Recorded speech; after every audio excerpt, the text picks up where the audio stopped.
Hello, good evening everybody. So we are doing दम series decoding UPSC mindset.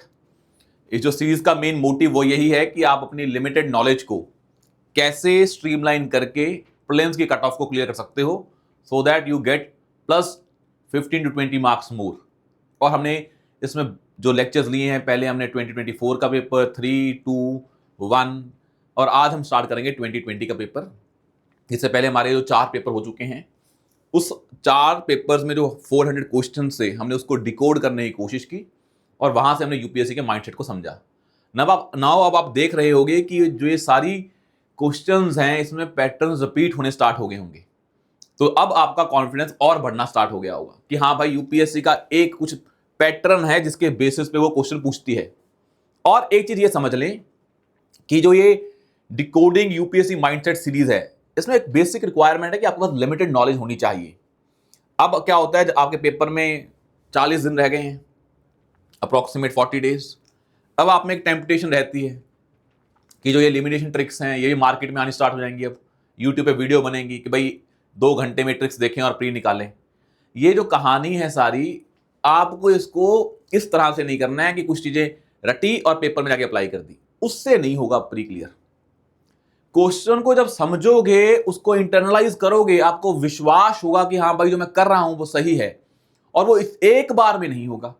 जब आपने एक क्वेश्चन किया, आपने वो क्वेश्चन सेम पैटर्न 3-4 बार रिपीट होते देखा पेपर्स में, फिर आपका ट्रस्ट बढ़ेगा। फिर जब आप पेपर में सर्कल मार्क कर रहे होंगे तो आपको कॉन्फिडेंस होगा जो मैं कर रहा हूं वो सही है। And that practice is very important. तभी हम जो कर रहे हैं सीरीज, ये पूरी एक्सटेंसिव सीरीज है, कॉम्प्रिहेंसिव सीरीज है, जिसमें हम सारे पेपर डिस्कस कर रहे हैं 2025 से लेकर 2015 तक, ताकि आपको कोई भी डाउट ना रहे। और ये प्रैक्टिस भी स्लो होती है। करने को मैं पूरा पेपर 2 घंटे में डिस्कस कर दूं, फिर आप उन चीजों को इंटरनलाइज नहीं कर पाओगे। जैसे पेपर में सॉल्व करते हैं, I am solving this papers like that only, कि जैसे पेपर में सॉल्व करते हैं वैसे मैं आपको करके दिखाऊं कि कीवर्ड्स को सर्कल करूं, अंडरलाइन करूं और पूरा पैटर्न बताऊं। और ये हमारी सीरीज जो चल रही है, इसमें कुछ बच्चों के डाउट्स थे भाई कि सर हमें कॉन्फिडेंस कैसे आए कि हमारे कट ऑफ से 20 नंबर ज्यादा आ जाएंगे इस टेम्पलेट को अप्लाई करके। तो ये जो पूरा टेम्पलेट है, पैटर्न है, एल्गोरिदम है, माइंडसेट है, इसका जो एक मेन मोटिव है उसको मैं आपको समझा भी देता हूं कि इस मोटिव में जो मेन चीज है वो ये है कि आपके पेपर में, प्रीलिम्स में, you get how many questions? You get 100 questions. यही है ना, आपके 100 क्वेश्चन आते हैं। और आपको पहले बताया है कि आपको लिमिटेड नॉलेज होनी चाहिए।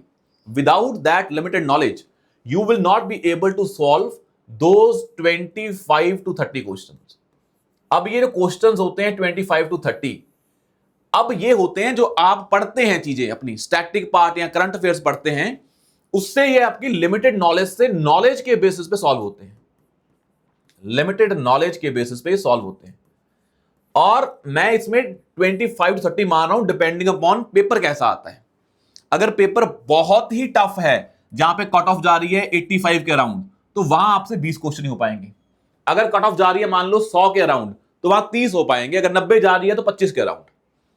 मतलब ये रेंज 20, 25 या 30 है। एक्सट्रीम टफ में आ जाएगा ये नंबर, और एक थोड़ा सा इजी में आ जाएगा ये नंबर, और एक्सट्रीमली इजी पेपर आता ही नहीं है।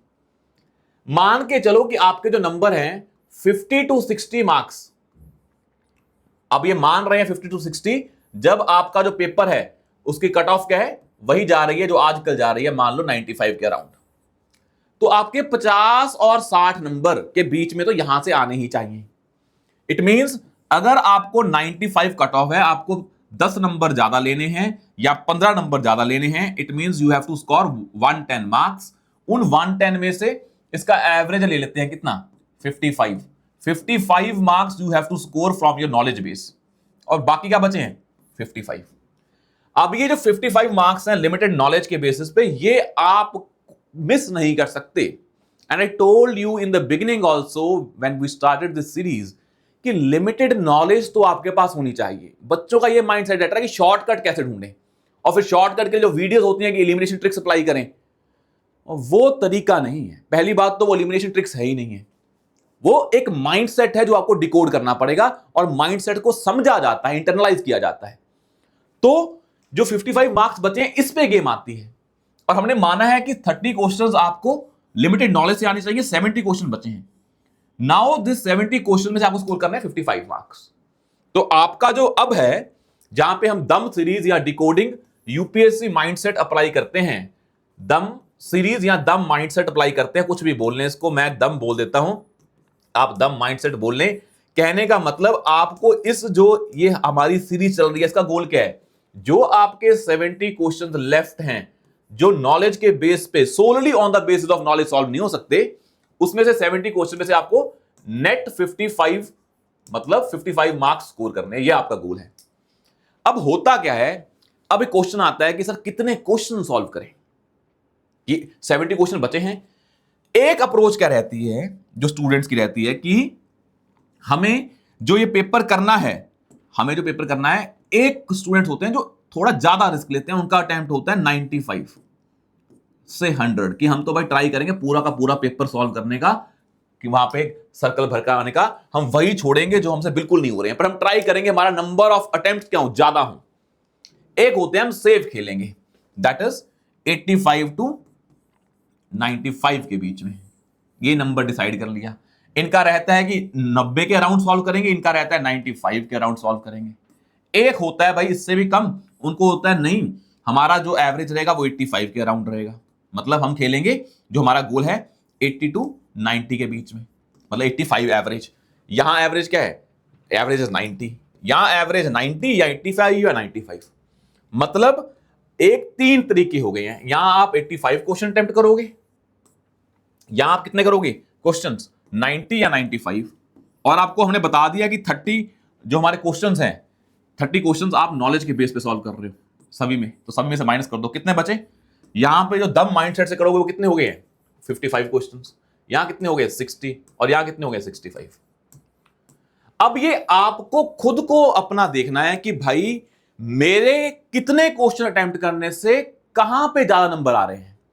कई स्टूडेंट्स देखेंगे वो जब ये वाला अप्लाई करते हैं उसके मैक्सिमम मार्क्स आ रहे होते हैं, जब वो वही स्टूडेंट ये अप्लाई करता है उसके मार्क्स कम हो जाते हैं, और कई स्टूडेंट जब ये अप्लाई करते हैं उनके मार्क्स कम आते हैं, जब ये अप्लाई करते हैं मार्क्स ज्यादा आते हैं। अब ये आपको करके देखना पड़ेगा, पेपर में जाके नहीं करना है चीजें, आपको देखना है कि आपका ऑप्टिमम नंबर ऑफ क्वेश्चन जो अटेम्प्ट्स करने हैं वो कितना होना चाहिए।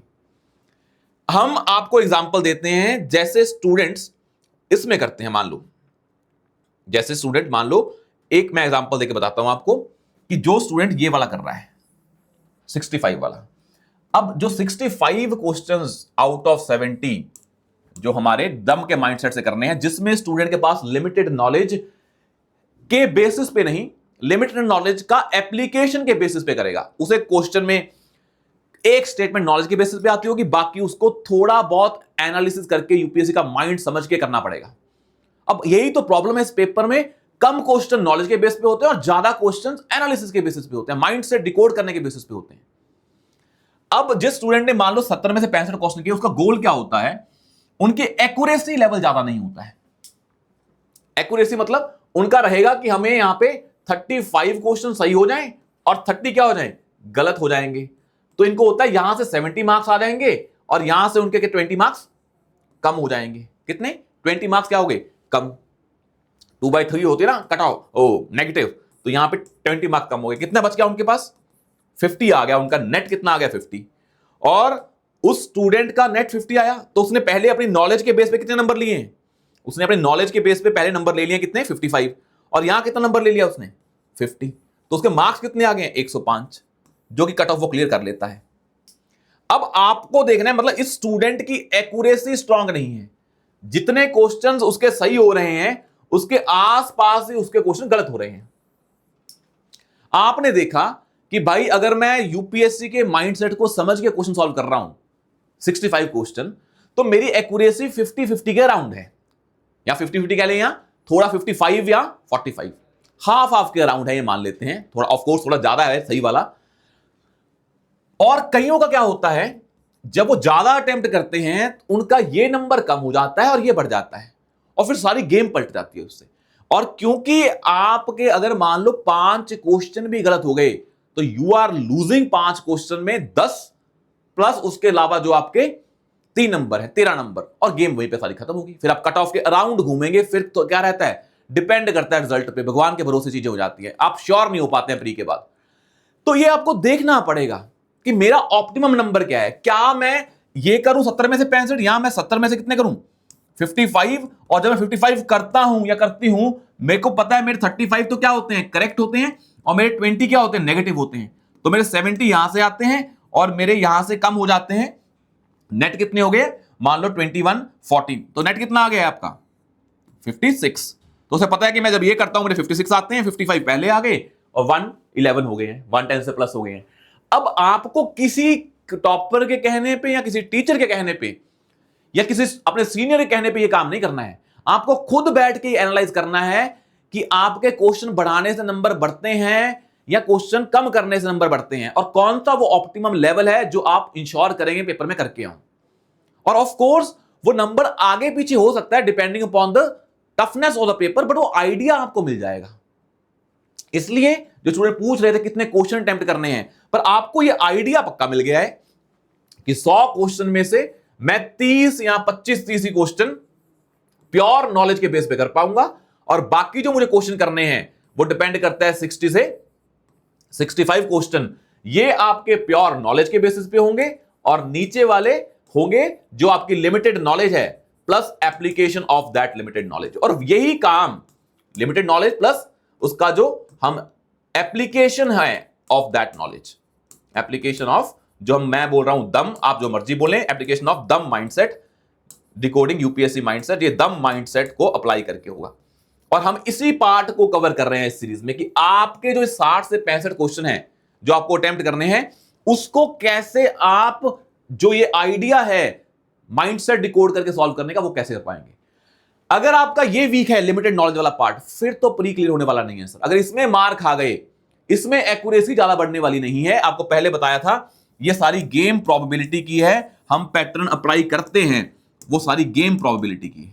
और प्रोबेबिलिटी का मतलब क्या है, आपकी एक्यूरेसी 60 से 70% के आसपास आएगी, इससे ज्यादा नहीं आने वाली है।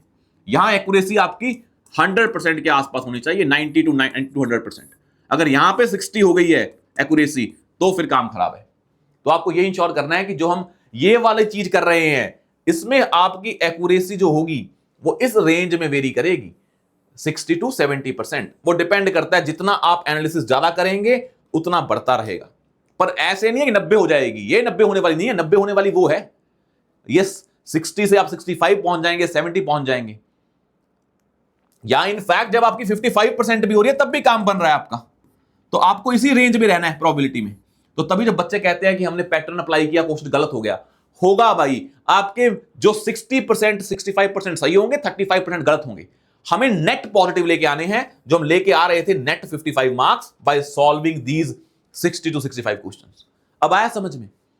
और यही है जब जिसकी फॉरेस्ट का एग्जाम होता है यूपीएससी के साथ साथ ही सीएससी सिविल सर्विस एग्जाम के साथ साथ होता है फॉरेस्ट का एग्जाम, वहां पे कट ऑफ ज्यादा जाती है क्योंकि सीटें कम होती हैं, और वहां पे ये जिसकी एक्यूरेसी ज्यादा होती है यहां पे वही नंबर ले पाता है 120 125। और वो लक, या लक भी आता है, काम बिल्कुल आता है, पर हां एक लेवल के बाद लक आएगा। आपकी एक्यूरेसी 60-65% तो होनी चाहिए, किसी की मान लो 75% होगी, वो तो लक की बात है कि आपका पैटर्न पूरा ही अप्लाई हो गया, अच्छे से अप्लाई हो गया। ये नहीं आप एक्यूरेसी 100% आएगी। हाँ, वहां जहां 100 आनी चाहिए, वहां अगर आपकी 70-80 आ रही है, 60 आ रही है, फिर तो आप गेम से बाहर हो गए ना sir. There are very fundamental question जो पूछे जाते हैं पॉलिटी, इकोनॉमी या बाकी सब्जेक्ट से भी, जो डुएबल होते हैं। वहां पे नेगेटिव का मतलब आप कंपटीशन से बाहर हैं। यहां कंपटीशन आपने ये सही कर दिया, आप आधे तो कंपटीशन वैसे ही आ गए, अगर आपको यूपीएससी के माइंडसेट को आपने समझ लिया है। तो गेम क्या है, गेम यही है कि आपके बेसिक स्टैटिक्स जो है, आपका स्टैटिक पार्ट पे कमांड होनी चाहिए।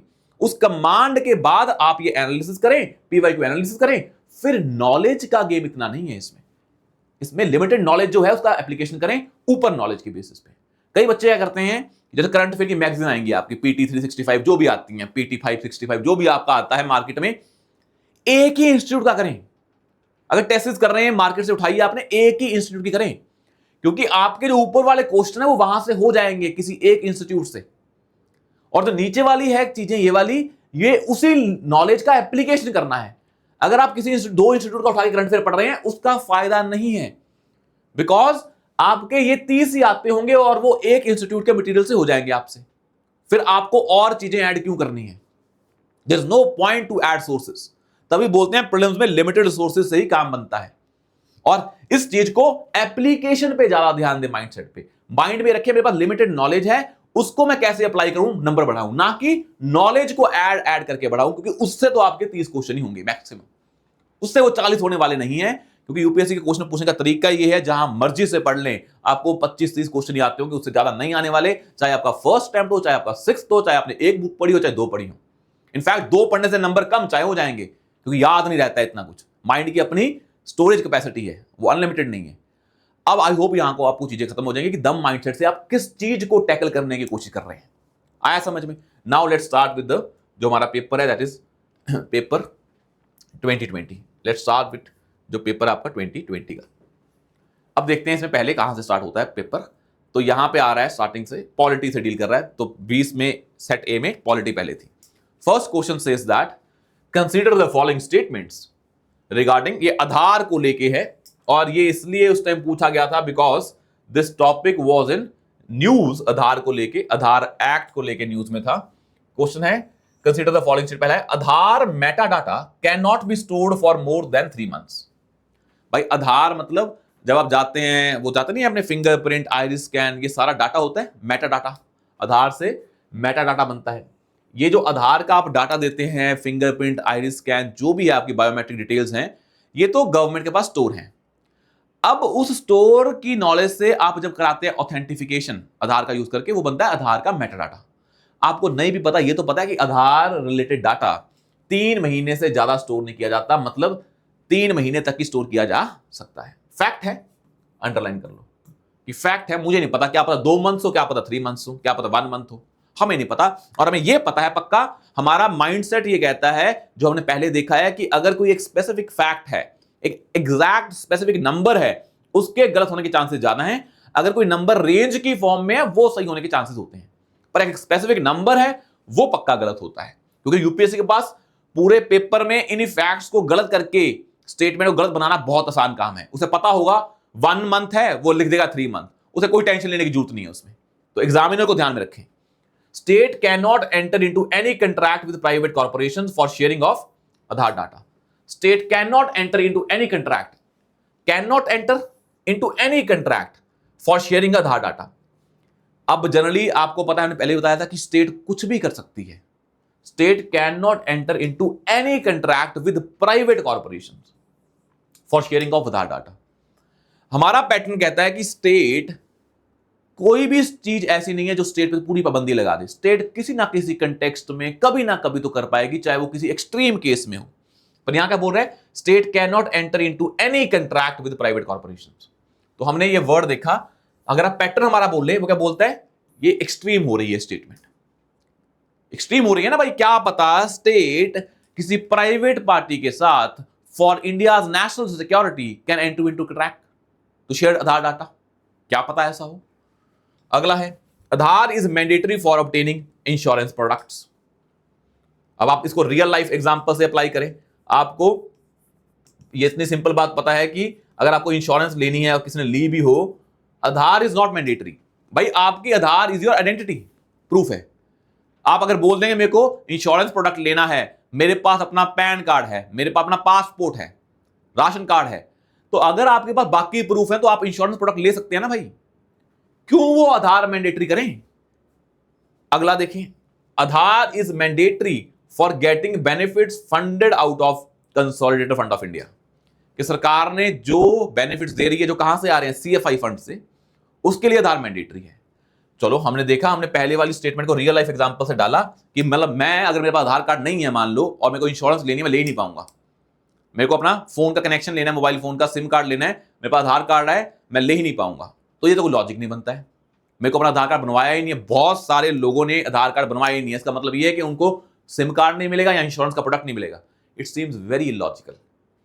और दूसरा, ये दोनों स्टेटमेंट पढ़ें, थर्ड और फोर्थ, दोनों में क्या है, आधार इज मैंडेटरी, यहां पे आधार इज मैंडेटरी। अगर 2 स्टेटमेंट बनी है और वहां पे आधार मैंडेटरी में बनी है, तो भाई अगर दोनों मैंडेटरी होती तो फिर एक ही स्टेटमेंट में डाल देता, दूसरे में क्यों डालने की जरूरत थी। क्योंकि उसको अलग अलग स्टेटमेंट इसलिए बनाई क्योंकि इसमें से एक सही है, एक गलत है। तो ये तो पता लग गया आपको 3 और 4 दोनों इकट्ठी नहीं आएंगी। और ये हमारा फैक्ट है, ये हम गलत करेंगे, नंबर है पैटर्न के हिसाब से, और ये एक्सट्रीम है, ये भी गलत करेंगे। थर्ड और फोर्थ में से एक आएगा। तो हम देखते हैं नीचे स्टेटमेंट्स कौन कौन सी हैं। अब नीचे गए हम और हमने क्या देखा कि भाई 3 और 4 में दोनों तो नहीं आएंगे, और दोनों है भी नहीं है, और 3 और 4 में से एक पक्का आएगी, 3 और 4 में से एक पक्का आएगी। अब हम देखते हैं कि हमने पहली जो थर्ड थी वो क्या थी, वो रियल लाइफ एग्जांपल के हिसाब से गलत थी। हाँ, फोर्थ सही होगी क्योंकि दोनों में से एक पक्का सही होगी, तभी तो 2 स्टेटमेंट बनाई है उसने। और यहां पे लॉजिक भी बन रहा है कि जो फंड सीएफआई से आ रहे हैं, जो लोगों के फंड हैं, उसके लिए आधार मैंडेटरी है, ताकि आधार के मैंडेटरी से उन फंड्स का सही इस्तेमाल हो पाए। तो आधार इसलिए मैंडेटरी है सीएफआई में कि लोगों का जो ये हम सीएफआई से पैसा दे रहे हैं वो सही से यूज हो पाए। तो आधार कार्ड से आइडेंटिफिकेशन सही हो पाती है। जो जैम ट्राइनिटी है, जनधन, आधार और मोबाइल, तो गवर्नमेंट स्कीम्स अच्छे से इंप्लीमेंट हो पाए, वहां सरकार मैंडेटरी कर सकते हैं, क्योंकि यहां पे सरकार पैसा आपको दे रही है और बोल रही है हम तभी देंगे जब आप ये पूरा कर पाएंगे। वहां पे आपके पास आप प्रोडक्ट लेने जा रहे हैं पहली स्टेटमेंट में, थर्ड वाली में। तो दोनों में से कौन सी गलत ज्यादा है? थर्ड गलत है और फोर्थ क्या है? सही है। तो थर्ड गलत है, आपने वैसे ही काट दिया, फोर्थ सही है। अब 1 या 4 या 2 या 4। अब आपने देखा मैंने 1 और 2 दोनों को गलत कर दिया था, पर जहां आके देखा तो पता लगा एक तो सही पक्का है 1 और 4 में से। 1 पे प्योर फैक्ट है 3 मंथ्स वाला, वो ज्यादा गलत होगा। 2 में क्या लिखा है? State can not do this thing. तो उसके रिस्पेक्ट में हम देखेंगे कि क्या पता, क्योंकि आधार कार्ड पे जो हमारे हैं प्राइवेसी का इशू है, तो क्या पता प्राइवेसी को ध्यान में रखते हुए स्टेट किसी प्राइवेट के साथ शेयर नहीं कर सकती है, क्या पता पब्लिक बॉडी के साथ शेयर कर पाए। तो अगर 1 और 2 में दोनों में चूज करना हो प्रोबेबिलिटी के बेसिस पे, तो 1 तो फैक्चुअल है, उसके गलत होने के चांसेस ज्यादा हैं। सेकंड, सीम्स की ये गलत थी पहले क्योंकि एक्सट्रीम थी, पर लॉजिक लगाएं प्राइवेसी का तो सही बन जाएगी। तो 1 और 2 में सही में कौन सी चांसेस ज्यादा दोनों में सही होने के? सेकंड के। तो 1 क्रॉस करेंगे और सेकंड लगाएंगे, आंसर क्या आ जाएगा? बी। तो हमने पूरी पॉसिबिलिटी लगाई, अपना पैटर्न अप्लाई किया, पर पैटर्न अप्लाई करके भी आंसर नहीं आ रहा, तो हमने देखा फिर हमें ऑप्शन के बेसिस पे अपने पैटर्न को एक बार और रीचेक करना पड़ेगा और दोनों में से एक चूज करना पड़ेगा। तो भी हम कौन सा गलत मान रहे हैं? फैक्ट वाला। और यहां पे हम एक लॉजिक लगाने से सही भी कर पा रहे हैं इसको। तो इस परमुटेशन कॉम्बिनेशन लगा के आपको आंसर पे पहुंचना है। तो answer is B. This question can be done provided आप रियल लाइफ एग्जांपल से, लॉजिक से सोचें, ताकि क्वेश्चन हो पाए। ये न्यूज में था, रट्टा लगा के भी कर सकते थे नॉलेज के बेसिस पे भी, पर अगर आपको अब लॉजिक लगाना होता तो आप उसके बेसिस पे भी कर सकते थे। Now second question is, Rajya Sabha has equal powers with respect to Lok Sabha in, कि राज्यसभा और लोकसभा की पावर कहां कहां पे बराबर है। Rajya Sabha has equal powers with Lok Sabha in, Rajya Sabha powers equals to Lok Sabha power, कहां कहां पे इक्वल है। ये पहले भी आया हुआ क्वेश्चन, पीवाईक्यू की थीम है, जाके देखें लोकसभा की पावर्स क्या है, राज्यसभा की कंपेयर करें, ये एक पक्की इंपॉर्टेंट थीम है। क्या बोल रहे हैं? The matter of creating knew all India service. भाई आर्टिकल 312 पढ़ते हैं, राज्यसभा के पास ये स्पेशल पावर होती है, वो क्या क्रिएट करती है? All India service. लोकसभा के पास नहीं है क्रिएट करने की, तो ये क्रिएट करने की पावर किसके पास है? राज्यसभा के पास स्पेशल पावर है। ये तो हो गया गलत। अमेंडिंग द कॉन्स्टिट्यूशन, हाँ, संविधान को अमेंड करने के लिए आर्टिकल 368 में दोनों हाउसेस से बिल पास होना होता है सेम मेजॉरिटी से। भाई यहां पे भी राज्यसभा जब मोशन पास करती है, फिर बाद में लोकसभा भी उसको अप्रूव करती है, पर यहां पे स्पेशल मेजॉरिटी होती है, यहां पे सिंपल मेजॉरिटी होती है, इसलिए पावर सेम नहीं है। पर आपको ये तो पता ना, अमेंडमेंट ऑफ कॉन्स्टिट्यूशन तो दोनों हाउसेस का रूल है, क्योंकि यहां पे स्टेट वाला भी आता है, हाउस काउंसिल ऑफ स्टेट्स, और हाउस ऑफ पीपल भी आता है। अगला, removal of government and making cut motions, ये दोनों काम किसके हैं? Only of Lok Sabha. गवर्नमेंट का रिमूवल, नो कॉन्फिडेंस मोशन सिर्फ लोकसभा में पास होती है, और कट मोशन जो बजट के टाइम पे होते हैं ये भी सिर्फ लोकसभा में होते हैं। ये आपको पता होना चाहिए, इतना पॉलिटी में पढ़ते हैं आप। तो आंसर क्या बनता है इसका लॉजिकली? Answer is B. ये नहीं गलत होना चाहिए, ना पहला ना दूसरा। मतलब जो आपका सेकंड क्वेश्चन आ रहा है, ये उन 30 क्वेश्चन में नहीं आ रहा है, में से आ रहा है जो हमने अभी डिस्कस किए हैं पहले स्टार्टिंग में, और पहला क्वेश्चन आ रहा है उन 60 और 65 क्वेश्चन में से जो हमने डिस्कस किए। तो मैं अगर बोलूं आपको सिंपल सी बात कि हम मानते हैं टाइप 1, आज के बाद मैं क्या बोलूंगा आपको, हमारी 2 टाइप हैं, टाइप 1 और टाइप 2। टाइप 1 कौन सी है? जो प्योर नॉलेज के बेस पे सॉल्व होते हैं, और टाइप 2 कौन सी है? लिमिटेड नॉलेज प्लस दम माइंडसेट। तो मैं बताता रहूंगा कौन सा क्वेश्चन टाइप 1 वाला है, कौन सा टाइप 2 वाला है। पर आप ये याद रखना, टाइप 1 में प्योर नॉलेज वाले हैं 30 क्वेश्चन, और टाइप 2 में नॉलेज, लिमिटेड नॉलेज प्लस दम माइंडसेट, ये है टाइप 2 जो हमारे 60 से 65 क्वेश्चन है। डिपेंड करता है आपका क्या वो नंबर आता है, वो आपको प्रैक्टिस करके निकालना पड़ेगा। ये हो गया है। और आप एक चीज देखें, जितने ज्यादा क्वेश्चन अटेम्प्ट करेंगे, और अगर आपका यूपीएससी के हिसाब से आपने माइंडसेट बना लिया है, फिर जितने क्वेश्चन ज्यादा करेंगे, चांसेस हैं कि आपके कट ऑफ क्लियर होने के चांसेस बढ़ते रहेंगे। अगर आपको माइंडसेट डिकोड नहीं हुआ है, फिर क्वेश्चन थोड़े कम करें। ये आपको देखना पड़ेगा कि मैं किस लेवल पहुंचा हूं। एवरी पर्सन इज यूनिक, तो स्ट्रेटेजी भी यूनिक होनी चाहिए। तो पहला क्वेश्चन टाइप 1 टाइप 2 वाला था, दूसरा क्वेश्चन टाइप 1 वाला है।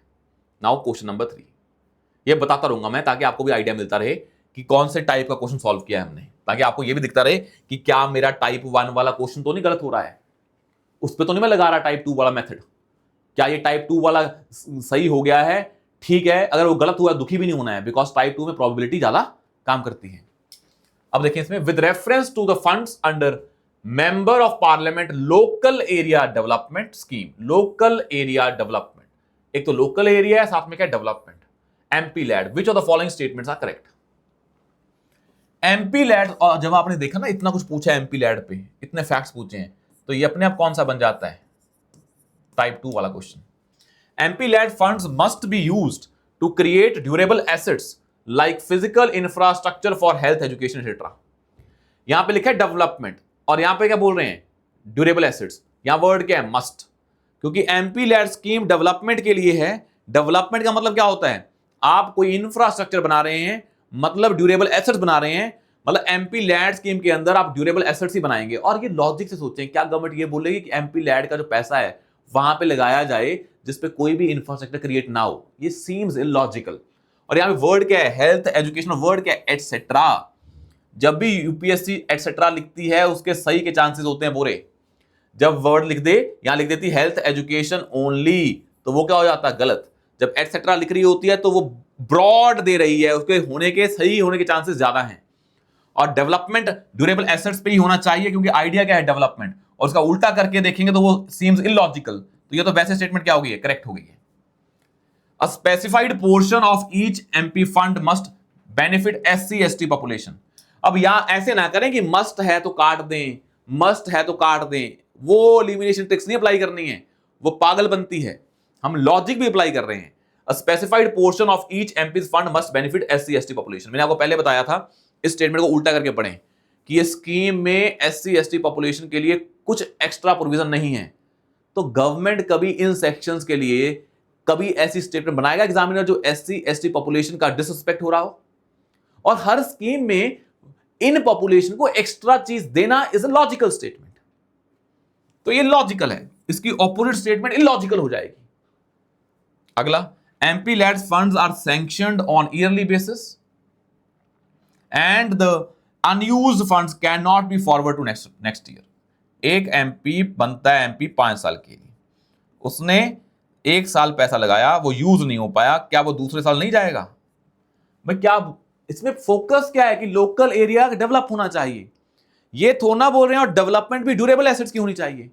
अगर एमपी ने कोई पैसा नहीं लगाया उस साल, वो 5 साल की टर्म में तो लगा सकता है। अगर एमपी का टर्म 5 साल है, उसने 1 साल नहीं लगाया, उसके बाद अभी तो 4 साल पड़े हैं ना, हम उसको ये थोड़ा बोलेंगे इसी साल में कर।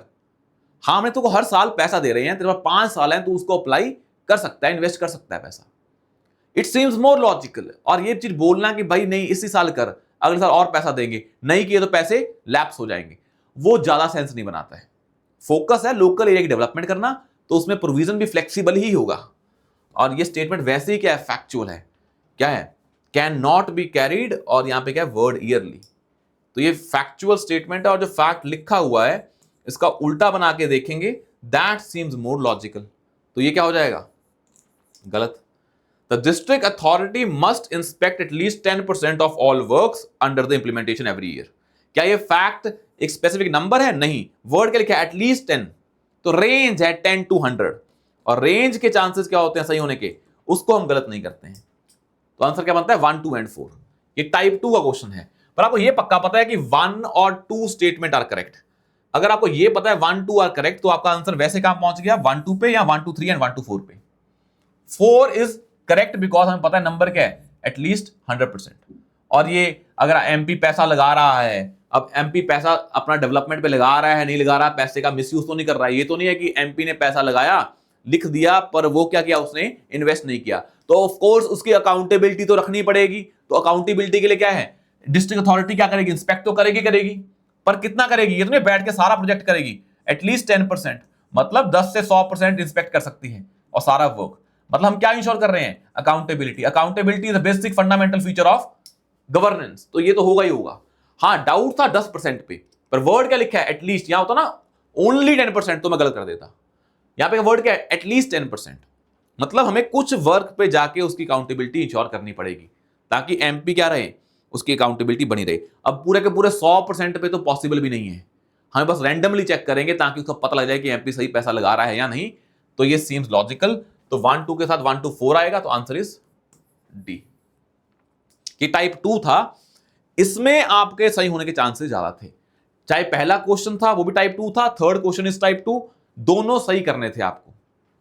इस लेवल के माइंड से सोचना है, ये प्योर नॉलेज के बेस पे नहीं हो पाएंगे, limited knowledge plus application of that knowledge. आपको पता है कि अकाउंटेबिलिटी फंडामेंटल फीचर है गवर्नेंस का, उस बेसिस पे करने हैं। अब नेक्स्ट देखें जो हम कर रहे हैं, क्वेश्चन नंबर 4 पॉलिटी है। और आप देख लेना पॉलिटी में जितने भी क्वेश्चन आएंगे आपका कोई भी क्वेश्चन गलत नहीं होना चाहिए। जैसे fourth question is pure type 1 question, knowledge के बेसिस पे। अगर ये गलत हो रहे हैं तो आपके पॉलिटी के फंडामेंटल्स वीक है। फिर क्वेश्चन है, which one of the following categories of fundamental rights incorporate protection against untouchability. Untouchability कहां पे लिखा हुआ है, राइट टू कॉन्स्टिट्यूशन रेमेडीज नहीं, ये तो आर्टिकल 32 है। राइट टू फ्रीडम नहीं, या फ्रीडम की बात थोड़ी ना, अनटचेबिलिटी। अनटचेबिलिटी लिखा हुआ है कौन से आर्टिकल में, आर्टिकल 17 में। अब आर्टिकल राइट अगेंस्ट एक्सप्लॉयटेशन, अब देखेंगे ना संविधान में हमने क्लासिफिकेशन की हुई है, राइट टू इक्वालिटी वाली जो है क्लासिफिकेशन, वहां आते हैं आर्टिकल 14 से लेकर 18 तक। आर्टिकल राइट अगेंस्ट एक्सप्लॉयटेशन आता है आर्टिकल 23 और 24, दैट इज चाइल्ड लेबर और ह्यूमन ट्रैफिकिंग। तो संविधान एक्सप्लॉयटेशन मानता है किसको, चाइल्ड लेबर वाली चीज को, और ह्यूमन ट्रैफिकिंग वाला जो आर्टिकल है 23 और 24। और जो आर्टिकल 17 आता है वो 14 से 18 कहां पे आते हैं, राइट टू इक्वालिटी में। क्योंकि अनटचेबिलिटी होती है तो मतलब क्या इसका, डिस्क्रिमिनेशन, वो नहीं होनी चाहिए, इक्वल होनी चाहिए। तो आंसर डी है। हाँ आप इसका आंसर अगर नहीं पढ़े होते संविधान को अच्छे से तो क्या लगा के आते, ए, और बहुत बच्चों ने ए लगाया भी था ये सोच के कि हाँ अनटचेबिलिटी में क्या होती है, एक्सप्लॉयटेशन होती है, तो ये क्या होगा, राइट अगेंस्ट एक्सप्लॉयटेशन में होगा, तो आप ए लगा के आए होंगे।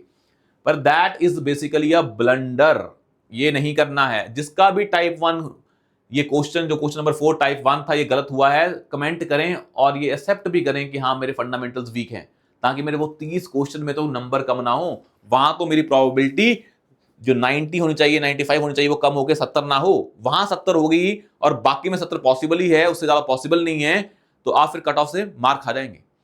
जो आपके टाइप 1 के 30 क्वेश्चन अगर वहां पे आपने 20 किए तो आप मतलब 10 क्वेश्चन वहां गलत कर रहे हैं, 10 छोड़ो आप 6 भी गलत कर दिए, तो मतलब क्या 6 का 12 और 12 के साथ क्या है वो 4, 16 नंबर गए। और आपको बताया है कि आपको 15 से 20 नंबर आप दम माइंडसेट से ले रहे हैं, 15 से 20 नंबर ज्यादा ले रहे हैं दम माइंडसेट को अप्लाई करके। अगर आप वो 60 से 65 क्वेश्चन टाइप 2 वाले वैसे खुद भी अप्लाई करें तो वो वहां भी आप नंबर तो ले ही लेंगे 50% एक्यूरेसी या 40% एक्यूरेसी, वो तो हम बढ़ा के 40 से 60 65 कर रहे हैं, और वहीं पे आपके 12 ये 10-12 क्वेश्चन सही हो रहे हैं। अगर आपने यहां पे 6 क्वेश्चन गलत कर दिया, आपने 12 मार्क्स कम कर लिया, वैसे ही 15 नंबर पीछे चले गए, तो आप वहीं पहुंच गए कट ऑफ के अराउंड, और फिर वो चीज हो जाती है, किस्मत हो जाती है क्लियर होगा या नहीं होगा। पर हमें इंश्योर करना है कि प्री दे के आके हमारी कट ऑफ क्लियर होनी चाहिए। तो देख रहे हैं आप कितनी इंपॉर्टेंस है। तो दम माइंडसेट से जादू नहीं होगा, बस आपकी प्रोबेबिलिटी बढ़ रही है। जो आपकी 40 होती है, आपके पास भाई लॉजिक तो वैसे भी है ना, नॉलेज लिमिटेड वैसे भी आप अप्लाई वैसे भी करते हैं वो, तो उसकी प्रोबेबिलिटी कम होती है 40। यूपीएससी के माइंडसेट को डिकोड करके 40 से परसेंटेज प्रोबेबिलिटी बढ़ के कितनी हो जाती है, 60 to 65। बस वो जो 20% बढ़ती है उससे ही आपके एक्स्ट्रा 20 नंबर आते हैं। वही इस सीरीज का काम है।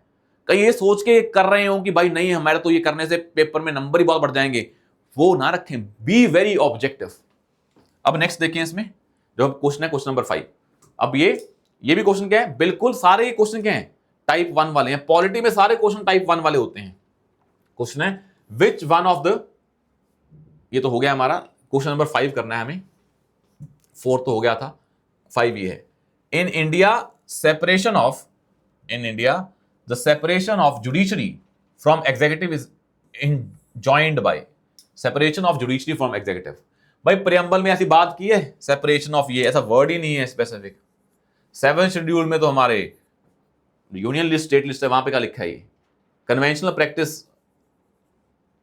कन्वेंशनल प्रैक्टिस भाई हमने, अगर आपने पढ़ा हो कभी डीपीएसपी और आपको बोलते हैं कि डीपीएसपी रट के जाने पड़ेंगे आपको, वहां पे है ना आर्टिकल 50, वो बोलता है ये कि separation of judiciary from executive, exact word लिखा है वहां पे। तो कन्वेंशनल प्रैक्टिस तो भाई अगर ये आप टिक करके आ रहे हैं क्योंकि आपने ये नहीं पढ़ा है, ये पढ़ा है तो आंसर भी हो गया है। कन्वेंशनल प्रैक्टिस है कि सेपरेशन ऑफ जुडिशरी, क्या प्रैक्टिस है ये कि जुडिशरी को एग्जीक्यूटिव से सेपरेट करें, हाँ प्रैक्टिस तो है ही कन्वेंशनल। चाहते हैं ना कि सेपरेशन ऑफ पावर होनी चाहिए, पर एग्जैक्ट कहां लिखा है, तो बेटर ऑप्शन इज बी, जो लिखा हुआ है संविधान में तो बी मार्क करेंगे, ना लिखा होता तो फिर हम क्या करते हैं कन्वेंशनल प्रैक्टिस है। और बड़ी वेग टर्म नहीं है कन्वेंशनल प्रैक्टिस, कहां पे, इंडिया में, बाहर इंडिया में कन्वेंशनल प्रैक्टिस है, इंडिया में कह रहे हैं in India this is the conventional practice. तो अगर आप मान लो ए और सी एलिमिनेट कर देते हैं, बचते बी और डी, मान लेते हैं आपको पेपर में एक डाउट आ गया, सिर्फ नॉलेज के बेस नहीं कर पाएंगे आप, आपको दम माइंडसेट अप्लाई करना है, आप पहुंच गए बी और डी में। अब बी कह रहे हैं डीपीएसपी, आपको नहीं पता डीपीएसपी में लिखा है, मान लेते हैं। अब बोला कि this thing is a conventional practice in India. Separation of judiciary from executive is a very fundamental feature of separation of law, separation of power. और सेपरेशन ऑफ पावर का जो आइडिया है ये कन्वेंशनल है या संविधान में लिखा हुआ है, जगह जगह पे लिखा हुआ है, कन्वेंशन नहीं है ये सेपरेशन ऑफ पावर। इसका प्रिंसिपल सेपरेशन ऑफ पावर के संविधान में दिखते हैं, हम पढ़ते होते हैं सेपरेशन ऑफ पावर में जब लिखा जाता है कि कौन कौन से प्रोविजंस हैं, ये भी एक प्रोविजन है। तो ये कन्वेंशनल प्रैक्टिस हो या लिखा होगा, ये लिखा होगा। सेपरेशन ऑफ पावर एक इंपॉर्टेंट आइडिया है, ये कन्वेंशन नहीं हो सकती, ये कहीं रिटर्न होना चाहिए, और ये चीज भी रिटर्न होगी, बचता कौन सा है डीपीएसपी। तो वहां से पहुंच जाते कि ये तो नहीं होगा। तो कई बार आंसर पहुंचते हैं कि ये 3 नहीं होंगे इसलिए चौथा होगा, चाहे को पता नहीं है चौथा क्यों है, पर ये पता है कि बाकी 3 नहीं है। This is also very good approach कि आपको बाकी 3 नहीं पता, बाकी 3 पता है कि नहीं है, चौथा अपने आप हो जाता है, आपको ये नहीं पता कि चौथा क्यों है। पर हमें तो मार्क्स लेने, हमारा आंसर आना चाहिए। एमसीक्यू में उसे क्या पता कि आपको आता था कि नहीं, किसी ने बी मार्क किया ऐसे करके, तीनों को लिमिट करके, किसी ने बी मार्क किया नॉलेज के बेसिस पे। यूपीएससी को थोड़ा पता है कि इसको आता है या इसने लिमिटेड किया है, उसको सर्कल देखना भरा हुआ है या नहीं भरा हुआ। अब देखते हैं next question is, along with budget the finance minister also places other documents before the parliament which include the macroeconomic framework statement.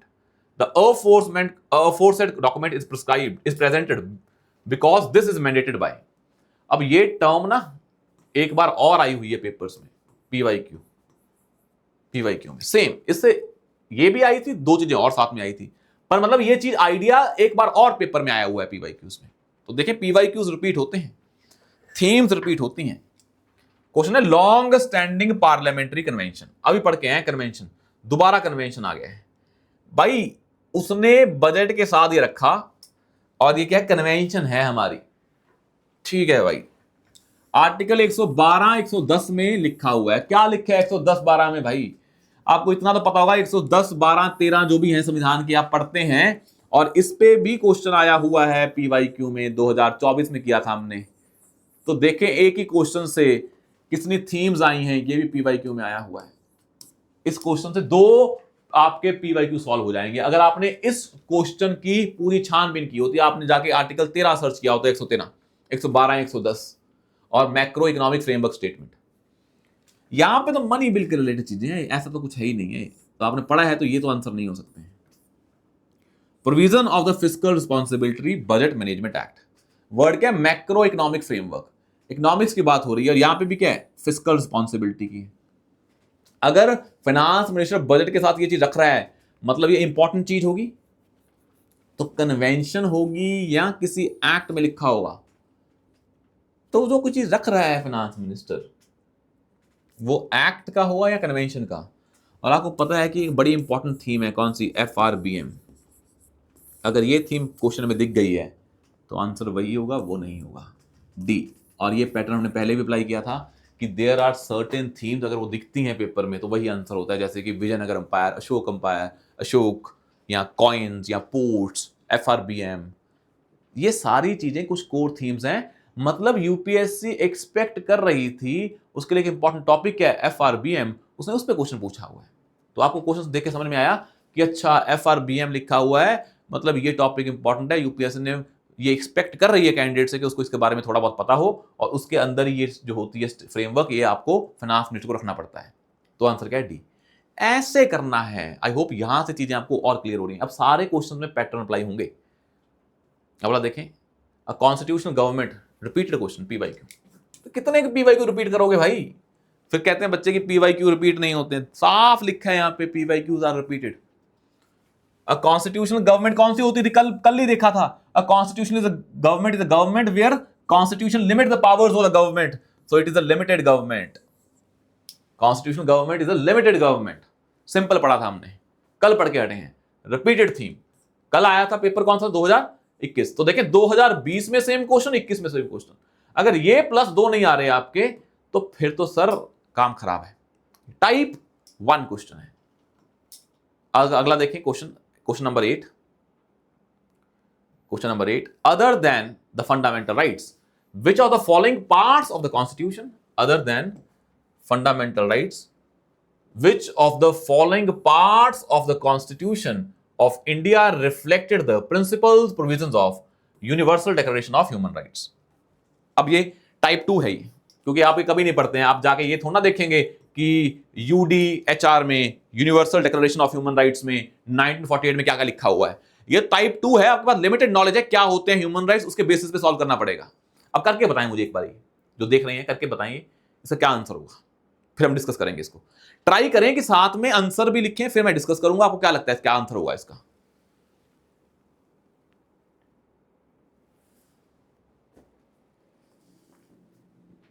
बताएं। हमने पूरा दम माइंडसेट अप्लाई किया है, और मैंने आपको बताया था क्वेश्चन भी अच्छे से पढ़ें, क्योंकि जहां पे क्वेश्चन लंबा होता है वहां कुछ ना कुछ शब्दों में लिखा होता है, वहां से आंसर आ जाता है। मैंने हिंट दे दिया है आपको, पढ़ें इसको दोबारा।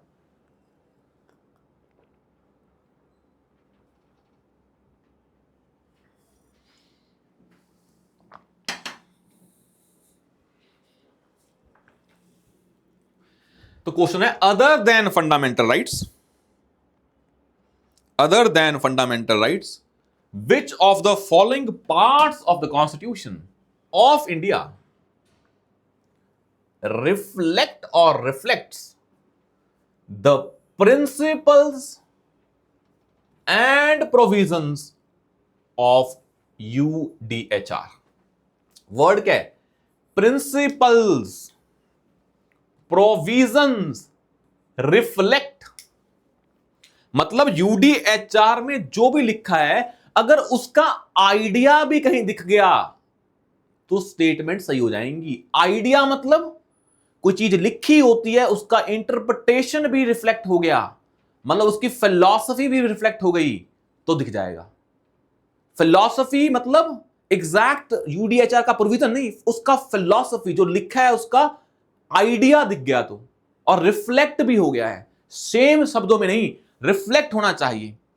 अब मुझे एक चीज बता दो, संविधान में हमारे जो भी यूडीएचआर में लिखा होगा और जो ये तीनों ऑप्शन दिए हुए हैं, अगर हम उसको यूडीएचआर के बेसिक आइडिया को इससे लिंक कर पाए तो हमारा आंसर क्या हो जाएगा? सही हो जाएगा। यूडीएचआर में, क्योंकि ये universal declaration of human rights है, क्या इसमें जस्टिस की बात नहीं की गई होगी? क्या यूडीएचआर में जस्टिस की बात नहीं की गई होगी? या यूडीएचआर में क्या आपकी जो आइडिया ऑफ फ्रीडम की बात नहीं की गई होगी ह्यूमन राइट्स में? क्या यहां पे बात नहीं की गई होगी कि वेलफेयर होना चाहिए लोगों का राइट्स में? वेलफेयर ऑफ मार्जिनलाइज सेक्शंस की बात नहीं हुई होगी? तो अगर डीपीएसपीज क्या होते हैं? Welfare state. इसमें बात की गई है वुमेन की, चिल्ड्रन की, उनके वेलफेयर की, बेनिफिट की, इक्वालिटी की, इक्वल पे की, सब बातें की गई हैं। क्या इसका आइडिया यहां पे यूडीएचआर में नहीं होगा? बिल्कुल होगा। प्रेम्बल में जस्टिस, फ्रीडम की बात की गई है, लिबर्टी की बात की गई है, क्या वो यहां पे नहीं होगा? होगा। अगला क्या है? Fundamental duties. अब फंडामेंटल ड्यूटीज में देखें, अब आपने 1 2 सही है, आपका आंसर क्या आ गया है? या तो ए या डी। अब फंडामेंटल ड्यूटीज जो है हमारी, अगर आपने पढ़ी है प्रियम्बल में फंडामेंटल ड्यूटीज, आपके पास लिमिटेड नॉलेज है, आपने फंडामेंटल ड्यूटीज पढ़ी हुई है। फंडामेंटल ड्यूटीज का मेन गोल क्या है? यहां पे होते ड्यूटीज हैं, मतलब रिस्पॉन्सिबिलिटीज ऑफ सिटीजन्स।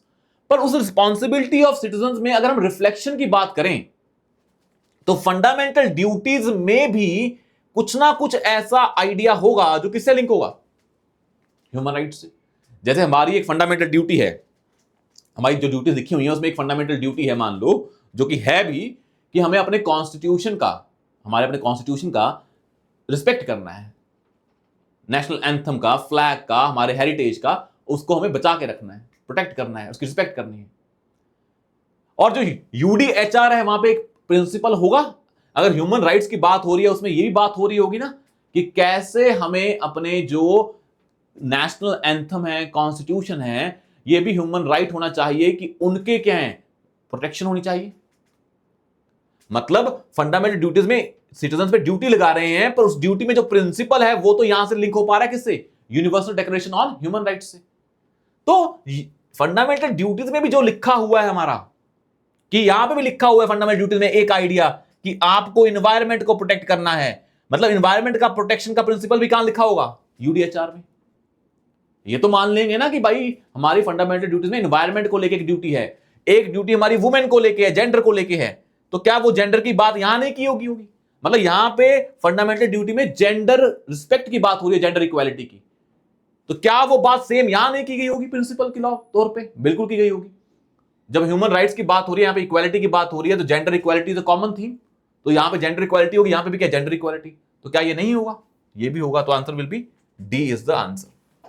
तो आपको ऐसे सोचना था कि भाई मैं एक फंडामेंटल ड्यूटी ढूंढता हूं जहां पे कोई इक्वालिटी का प्रिंसिपल है, और इक्वालिटी का प्रिंसिपल यहां पे तो है ही। तो आपने बस सिंपल एक चीज ढूंढी कि मैं देखता हूं यहां पे यूडीएचआर में इक्वालिटी की बात तो पक्का हो रही होगी, यहां पे भी इक्वालिटी की बात हो रही है, यहां पे भी इक्वालिटी की बात हो रही है, और यहां पे भी इक्वालिटी की बात हो रही है, काम खत्म। बस ये पकड़ लेते, यूडीएचआर में इक्वालिटी की बात हो रही है, और प्रियम्बल, फंडामेंटल ड्यूटीज और डीपीएसपी में सभी में इक्वालिटी की बात हो रही है। यहां पे equal pay for equal work है, यहां पे जेंडर इक्वालिटी है, यहां पे equality of status and opportunity है, काम खत्म। लिमिटेड नॉलेज थी इन तीनों की, इसको अप्लाई करके देख लिया। टाइप 2 है पर होना पक्का चाहिए था, इसमें जो प्रोबेबिलिटी है वो क्या होनी चाहिए, 100% होनी चाहिए।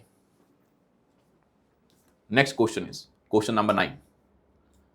क्वेश्चन नंबर 9 अब देखेंगे, ये भी टाइप 2 है। अब ना एक चीज मैं आपको बताऊं सिंपल सी, मैं आपको दोबारा बताता हूं, ये चीज बड़ी इंपॉर्टेंट है, ये वाली चीज बड़ी इंपॉर्टेंट है, इसको ऐसे समझें, इसको ऐसे समझें। हमने आपको बताया एक आपके टाइप 1 क्वेश्चंस हैं, एक आपका टाइप 2 है, यही बताया ना आपको भी।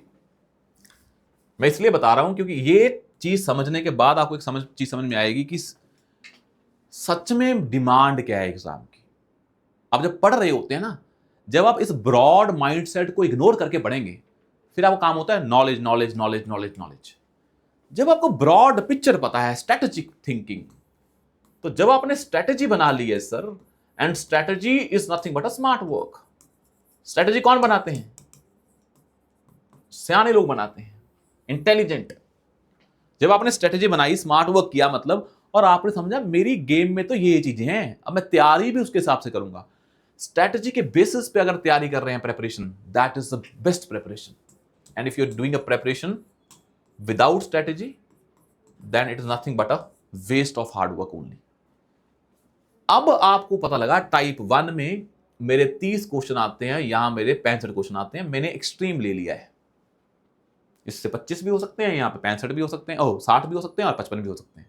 हमने एक्सट्रीम केस ले लिया कि कोई बच्चा 95 क्वेश्चन सॉल्व करने वाला है, उसका नॉलेज बेस 30 का सही क्वेश्चन करता है, और 65 उसके टाइप 2 से होते हैं, लिमिटेड नॉलेज प्लस दम माइंडसेट से। यहां पे एक्यूरेसी आपकी 90 से 95% होनी चाहिए, उससे कम नहीं होनी चाहिए। इसका मतलब क्या है, आपने 30 क्वेश्चन किए और आपके 27 सही हो गए, 3 गलत हो गए, बस 3 का स्कोप ही है गलत होने का, इससे ज्यादा नहीं है स्कोप। यहां पे आपने 10 क्वेश्चन गलत कर दिए, 7 कर दिए, आप गेम से वैसे ही, फिर तो आप एज पे आ गए हैं। इतना टफ गेम है। फिर आया समझ में कैसे क्वेश्चंस के इधर उधर, प्रोबेबिलिटी के इधर उधर होने से आपकी गेम बदल जाती है। तभी तो कहते हैं कि प्रीलिम्स डाइसी है, इनफैक्ट ये है भी डाइसी। बट आपके हाथ में क्या है? आपके हाथ में एक ही चीज है कि भाई मेरे को ये वाली चीज स्ट्रॉन्ग करनी है। इसमें मैं 27 करूंगा अगर मैं 30 अटेम्प्ट कर रहा हूं। मेरी एक्यूरेसी कितनी है? 90 से 95%। मैं 90 मान के चल रहा हूं। इससे कम नहीं करूंगा मैं। मतलब आपको पता लगा कि जो नॉलेज बेस वाले क्वेश्चन है वो मैंने एक बार कर दिए तो मैं बिल्कुल श्योर हूं वो तो होने ही चाहिए। और जो लिमिटेड नॉलेज से हैं और दम माइंडसेट से हैं, इसमें जो है, इसमें टाइप 2 में एक्यूरेसी कितनी रहती है? इसमें एक्यूरेसी रहेगी आपकी, जो आपको अभी बताया, 65 से 70% आपको अचीव करनी है। 60 भी हो सकती है, 65 भी, 70 भी, डिपेंड करता है। मान लेते हैं हम 65% एक्यूरेसी है आपकी। अब जब 65% एक्यूरेसी है, मतलब आपने 65 क्वेश्चन सॉल्व किए और आपकी 65 ही क्या है? एक्यूरेसी है। तो कितने सही हो गए आपके? तो अगर आप 65 क्वेश्चन किए, उसकी 65 ही एक्यूरेसी है, तो कितने सही हो गए?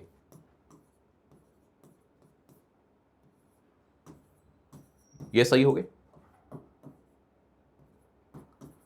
ये क्वेश्चन सही हो गए। कितने? 40 के अराउंड क्वेश्चन सही हो गए। और आपके क्या है? 25 क्या हो गए? गलत हो गए। ये हमने एक्सट्रीम मानी है 65। 60 भी हो सकती है, 55 भी हो सकती है। 60 पे आ जाते हैं। जब 60 होते तो कितने आ जाते हैं? 60 होते तो कितने आ जाते हैं? ये 35 और 30 जो हमने पहले बनाया था, ये है। ये डिपेंड करता है 40 25 या ये। अब इसमें भी क्या होता है? टाइप 2 में भी, टाइप 2 में देयर आर सर्टेन क्वेश्चंस, उसमें भी 2 सब टाइप्स हैं। इसमें भी 2 सब टाइप्स हैं जो आपको बता रहा हूं मैं। टाइप 2 में भी क्या है? 2 सब टाइप्स हैं। एक में आपकी इसकी एक्यूरेसी जाती है जो होते हैं 85 टू 100%, और बाकियों की एक्यूरेसी होती है वो होती है 50 टू 50% कह रहा हूं। कई क्वेश्चंस में ये होती है, कईयों में 50% होती है। जैसे कि हमने एक क्वेश्चन किया, अभी पीछे दिखाऊंगा। टाइप 2 में भी 2 सब टाइप्स हैं, टाइप 2 की ए और टाइप 2 की बी। जो टाइप 2 की ए है सब टाइप, उसमें एक्यूरेसी कितनी है? 80 टू 100%, मतलब उसके चांसेस सही होने के बहुत ज्यादा हैं। और इसमें क्या होती है? चांसेस क्या हैं? 50-50 हैं। आपको ये वाले क्वेश्चन सही करने हैं ज्यादा, यहां ये आप चीजें आपके हाथ में होती नहीं है। और इन जो हम 65 क्वेश्चन में से 25 क्वेश्चन ऐसे होंगे जो 50-50 जाएंगे, 25-30, और यहां पे 30-35 होंगे जो इस लेवल पे जाएंगे। तो जो 25-30 क्वेश्चन है जहां पे 50-50 प्रोबेबिलिटी है, वो आपके हाथ में है ही नहीं। आपके हाथ में है जो 85 टू 100% है, वहां पे आप सही जा रहे हैं या नहीं जा रहे हैं। सारी प्रोबेबिलिटी की गेम है, पर कहीं प्रोबेबिलिटी ज्यादा है, कहीं कम है। जब आप 50-50 पे अटक रहे हैं, वहां डरे नहीं। 20 से 25 क्वेश्चन ऐसे ही होंगे जो 50-50 होंगे, आपको पता ही नहीं क्या करूं। एक टाइम पे आपका माइंड बंद हो जाएगा, बोलेगा मैंने लिमिटेड नॉलेज लगा ली, मैंने एनालिसिस लगा लिया, अब इसके बाद तो मैं दोनों पे इक्वली श्योर हूं। तो फिर जो करना है करें। पर एक में होगा कि आप लॉजिक लगाते रहेंगे, एक्यूरेसी की तरफ बढ़ते रहेंगे। अब वही मैं आपको बता रहा था, टाइप 2 में ए और बी, ए जो है आपको सही करने हैं ज्यादा, और बी आपके हाथ में नहीं है। और वही मैं आपको यहां पे बता रहा हूं कि अब मैं टाइप 2 में जब बताई आपको मैंने यहां पे कहानी, ये वाला क्वेश्चन देखें। जैसे ये क्वेश्चन था जो हमने ये किया, ये वाला, ये क्वेश्चन आता है जो आप टाइप, हमने बताया था ना कि यहां पे रह गया है। जैसे ये हमने बताया था आपको अभी कि यहां पे हम 1-2 में पहुंच गए थे और 1-2-3 में रह गए थे, ए और डी। तो ये टाइप 2 का ए और बी में से कौन सा था? This is not be type, it was a type. 50-50 था, पर आप और लॉजिक लगा के 85 टू 100% पहुंच जाते कि आंसर क्या लगाऊंगा मैं? ये लगाऊंगा। तो दिस इज टाइप 2 का सब टाइप ए है जो हम कर रहे हैं। आपको ये भी देखना है। और जो हम अभी ऊपर करके आए हैं, जहां पे 50-50 पहुंचना था, वो भी दिखा देता हूं कौन सा है। जैसे ये है,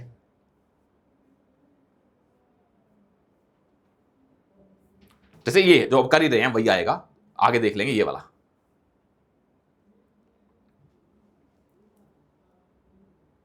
तो आपको ये दिखा दिया था, मतलब जब हम यहां पहुंचे थे, यहां पे देखें इसको भी, हम यहां पे पहुंचे थे, हमारे पता था कि हमारे पास ये आंसर नहीं है, क्या है? ए या डी।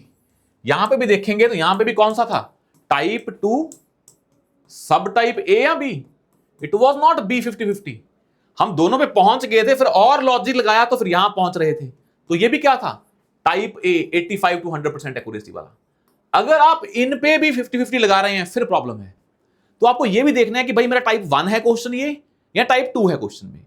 टाइप 2 में टाइप 2 सब टाइप ए है या बी है? अगर बी है फिर 50-50 है, फिर मेरे हाथ में नहीं है। वो ए है, मैं लॉजिक लगा के और पहुंच पाता 85 टू 100% प्रोबेबिलिटी पे कि वो सही हो जाए। तो ये सारे जो हम किए हैं हमने अभी तक, वो सारे क्या है? टाइप 2 सब टाइप ए। बी वाले आगे आएंगे, मैं दिखाऊंगा, पर मैंने ए वाले आपको दिखा दिए हैं। तो ये ऐसा नहीं करना है कि इसको भी आपने 50-50 पे आके छोड़ दिया है। अगर आप 50-50 पे छोड़ रहे हैं तो आपको एक सोचना है कि मैं कहां से माइंडसेट नहीं समझ पा रहा हूं, मेरी प्रोबेबिलिटी क्यों नहीं बढ़ रही है। आई होप यहां से आपको और अंडरस्टैंडिंग बढ़ गई होगी कि पेपर में कौन से टाइप के क्वेश्चन आते हैं, कहां पे क्या करना चाहिए, कहां पे क्या नहीं करना चाहिए। ठीक है, अब हम करते हैं अपना नेक्स्ट क्वेश्चन। मैं दिखाऊंगा आपको जो टाइप बी, टाइप 2 का सब टाइप बी है, यहां पे 50-50 होती है, वो चीजें मैं आपको समझाऊंगा। और भाई जिसने ये लेक्चर पहले देखे होंगे या इसके बाद देखेगा तो ये वाला पार्ट देख लेना, आज वाला जो हमने आज डिस्कस किया, ताकि आपको और क्लैरिटी बढ़ जाए। तो मस्ट वॉच दिस, जो लेक्चर अभी चल रहा है 2020 का पेपर का पार्ट 1, ये पक्का देखें, इससे बहुत ज्यादा क्लैरिटी मिल जाएगी, आपको समझ में आ जाएगा कि मेरी स्ट्रेटेजी कैसे बननी चाहिए। तो स्ट्रेटेजी पेपर के हिसाब से बनती है, ना तो सिलेबस के हिसाब से बनती है, ना आपकी इच्छा के हिसाब से बनती है। पेपर की क्या डिमांड है, strategy should be made by that logic, that is a realistic strategy, ना कि वो आइडियलिस्टिक है, अपने ख्यालों में बैठ के बना रहे हैं। तभी कहते हैं कि जब भी तैयारी स्टार्ट करें पहले पीवाई की उठाएं, पर उस टाइम पीवाई का मतलब समझ नहीं आता ना। जब तैयारी करेंगे फिर भी साथ में उठाते रहें, फिर एक दिन जाकर समझ में आएगा। It's not a one day process. आप आए या फिर कोई टीचर आपको बता दे, पर उसको ट्रस्ट करना मुश्किल है। टीचर बताता है, आप तैयारी करते हैं, फिर एक दिन रियलाइज होता है, फिर आप वो काम करना स्टार्ट करते हैं। क्वेश्चन देखें, in India legal services authority provide free legal aid services to which of the following type of citizens. कि जो हमारा ये लीगल सर्विसेज अथॉरिटी है, ये किन किन को फ्री लीगल सर्विस देता है, टाइप ऑफ सिटीजन्स को। अब मुझे एक चीज बताएं, मैंने पहले वर्ड देखा ऑल सीनियर सिटीजन्स। अंबानी जी भी हैं, वो भी कल को सीनियर सिटीजन बन जाएंगे। तो क्या ये लॉजिक बनता है कि गवर्नमेंट बोले सारे सीनियर सिटीजन आओ और क्या ले जाओ, फ्री लीगल एड। भाई वो उनके लिए तो फ्री लीगल एड तो उनको देते हैं ना, ये डीपीएस में लिखा है, जिनके पास फाइनेंशियल क्या रिसोर्सेज नहीं है। तो ये तो बिल्कुल ही इलॉजिकल है। और जैसे ही मैंने देखा मैंने काट दिया, मैंने बोला मैं कभी ऑल सीनियर सिटीजन को सही नहीं करूंगा। 1 2 बचा, 2 3 बचा, और आपने देखा 2 पक्का सही है, 2 पक्का सही है आपने देखा। अब बचता है 1 और 3 में से क्या सही करूं मैं, मतलब 1 3 में से एक ही सही है। मतलब आपको ये पता लग गया है कि मैं पहुंच गया हूं ए और सी में से। मेरा ये टाइप क्या है आपको ये भी पता है माइंड में, ये क्या है, टाइप 2, ये पता है आपको। टाइप 2 में ए है या बी, 50-50 पहुंच गए हैं, पर मेरे पास लॉजिक लगेंगे, मैं इसको क्या बनाऊंगा, टाइप ए बना दूंगा। मेरे पास अभी मौका है ना, अभी 3 स्टेटमेंट पढ़ूंगा, लॉजिक लगाऊंगा, तो इसको एक ही तरफ लेके जाऊंगा। 50-50 होता तो मैं एंड पे पहुंच गया होता। अभी पहला क्या है, person with annual income less than 1 lakh rupees, जिसकी 1 लाख से कम सैलरी है। Transgender with an annual income of less than 2 lakh, जिसकी 2 लाख से कम सैलरी है। मतलब इसमें कम बंदे आ रहे हैं, ट्रांसजेंडर में 2 लाख। तो भाई मुझे बताएं, अगर कोई ट्रांसजेंडर है और एक कोई ट्रांसजेंडर नहीं है, तो जो ट्रांसजेंडर वो ज्यादा वल्नरेबल है, तो हम बोलेंगे उनमें ज्यादा इनकम भी होगी, तब भी उनको क्या मिलेगी, फ्री लीगल सर्विस मिलेगी। तो अगर कोई ट्रांसजेंडर नहीं है, अगर उसका जो बैरियर वो है, नंबर है, वो कितना है, 1 लाख, तो ट्रांसजेंडर का उससे ज्यादा ही होगा। पर हमें यह नहीं पता यहां पे 1 लाख है या 2 लाख है, पर हमें यह पक्का पता है अगर ये सही हुआ 1 लाख वाला नंबर, तो 2 लाख वाला लॉजिकली सही होना चाहिए। अब एग्जैक्ट नंबर हमें नहीं पता है, 1 लाख 2 लाख, वो तो हमें यहां पे भी नहीं पता है, पर हमें यह पता है कि हाँ इनमें से जो स्टेटमेंट है 2 पक्का सही है। तो 2 पक्का सही है, 2 लाख तो हम क्या मानेंगे, अगर ट्रांसजेंडर की 2 लाख है तो इनकी क्या होगी, 2 लाख से कम ही होगी। अब 2 लाख से कम क्या है, 1 लाख भी हो सकती है, 1.5 लाख भी हो सकती है, 50,000 भी हो सकती है, वो हमें नहीं पता है।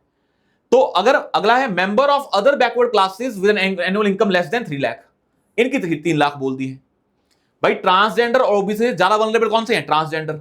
तो ओबीसी की क्या होगी, अगर ओबीसी 3 लाख है और 2 लाख है, अब मुझे ये बताएं, यहां से आंसर आ जाएगा। हमें नंबर नहीं पता 1 लाख 2 लाख और 3 लाख, पर हमें यह पक्का पता है अगर कोई इंसान कोई और वल्नरेबिलिटी नहीं है, इंसान है, पर्सन है विदाउट एनी वल्नरेबिलिटी, एक है इंसान विद ट्रांसजेंडर, उसकी ज्यादा वल्नरेबल है वो, एक है इंसान विद ओबीसी, ट्रांसजेंडर ज्यादा वल्नरेबल है, ओबीसी ज्यादा वल्नरेबल है, ट्रांसजेंडर ज्यादा वल्नरेबल है। अगर इनका लिमिट 2 लाख से कम वाला है तो ओबीसी का उससे कम होना चाहिए, और ऑफ कोर्स नॉर्मल पर्सन से ज्यादा होना चाहिए। तो वो अगर 2 लाख है ट्रांसजेंडर का और नॉर्मल जो इंसान है उसका 1 लाख है, तो जो ओबीसी है वो जो पर्सन विदाउट एनी वल्नरेबिलिटी है उससे तो ऊपर होगा, पर ट्रांसजेंडर से नीचे होगा, 1.5 लाख हो सकता है।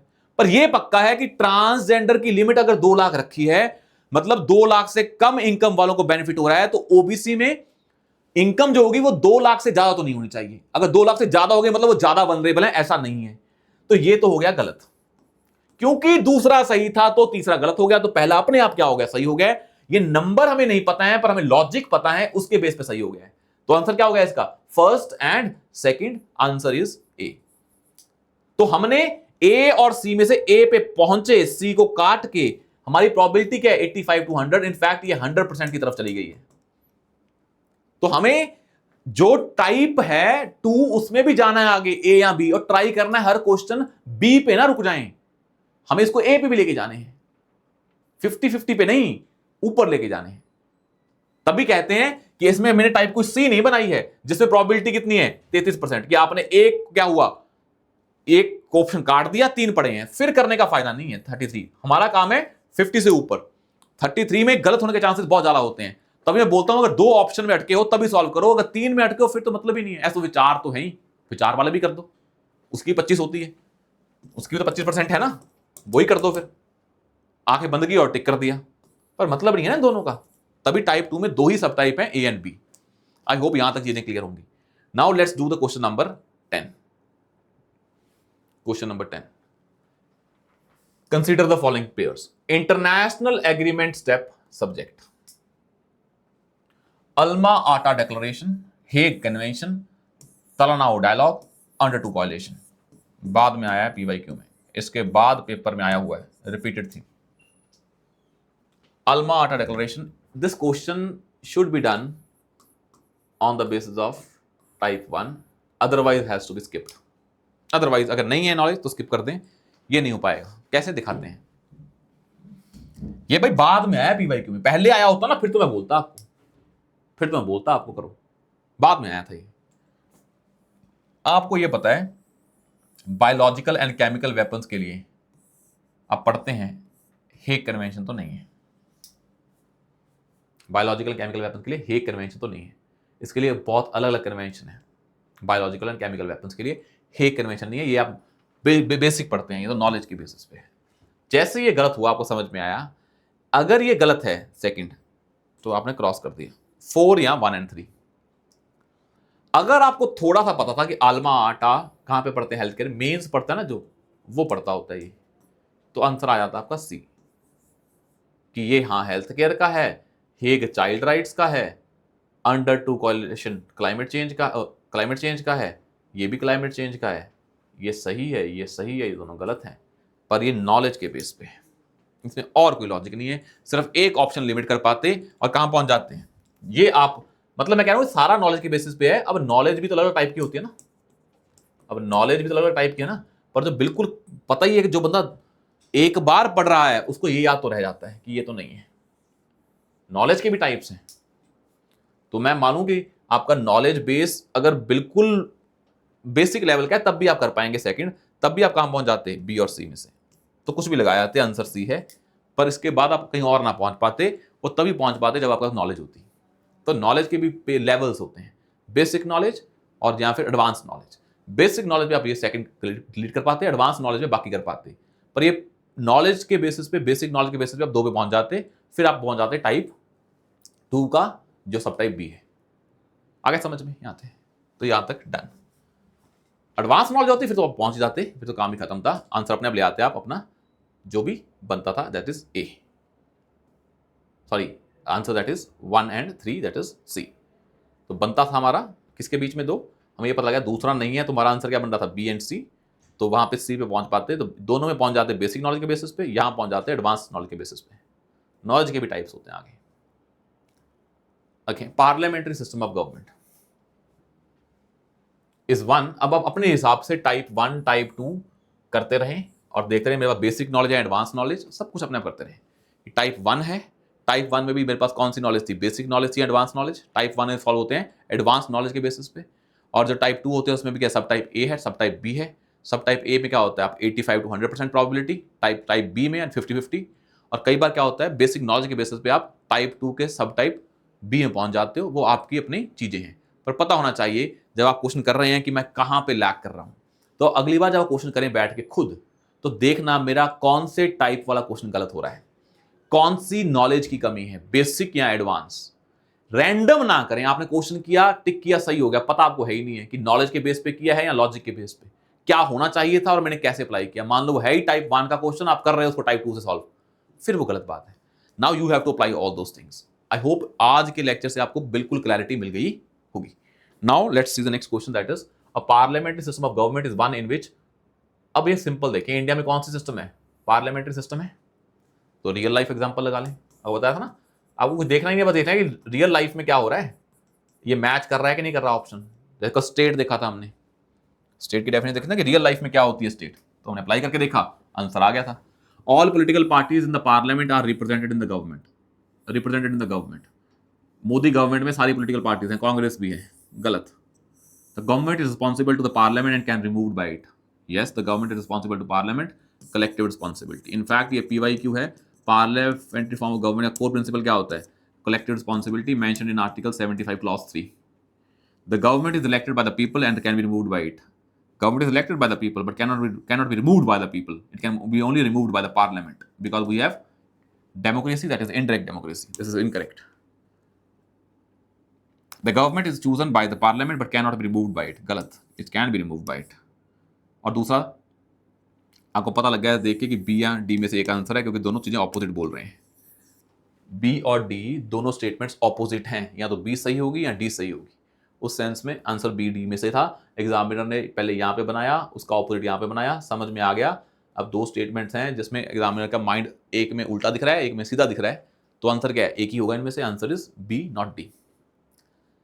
कौन सा प्रोविजन संविधान का वेलफेयर स्टेट की बात करता है? सिंपल सी बात है, 7 शेड्यूल में लिस्ट है 3, मतलब ही नहीं है। प्रियम्बल में वेलफेयर की बात होना हुई है, प्रियम्बल की बात करें और फंडामेंटल राइट्स में क्या होती है, वेलफेयर थोड़ा ना है। यहाँ तो पॉलिटिकल डेमोक्रेसी होती है, वेलफेयर की बात होती है directive principle of state policy में। क्या वो प्रियम्बल में नहीं है? प्रियम्बल में भी जस्टिस की बात है, वही बातें DPSP में भी हैं, पर वो पूछ रहे हैं which part of the constitution. तो भाई यहां से पार्ट तो पता लग गया कि प्रियम्बल पार्ट थोड़ा ना है। पार्ट मतलब पार्ट 1, पार्ट 2, पार्ट 3 नहीं है, ऐसे डिवाइड करते हैं हम संविधान को। ऊपर खुद ही लिख दिया उसने which part of the constitution, तो प्रियम्बल उस पार्ट में थोड़ा ना आता है, ये तो प्रीवियस ऑफ द कॉन्स्टिट्यूशन है, तो प्रियम्बल तो वैसे ही आंसर नहीं है, और बाकी पार्ट से अपने आंसर निकाल दिया है। एग्जामिनर ने क्वेश्चन बनाया तो सेट ही नहीं कर पाया। कई बार ऐसे होता है, क्वेश्चन बना देता है और नीचे जो ऑप्शंस होते हैं, एक आधा ऑप्शन तो वैसे क्वेश्चन से गलत हो जाता है।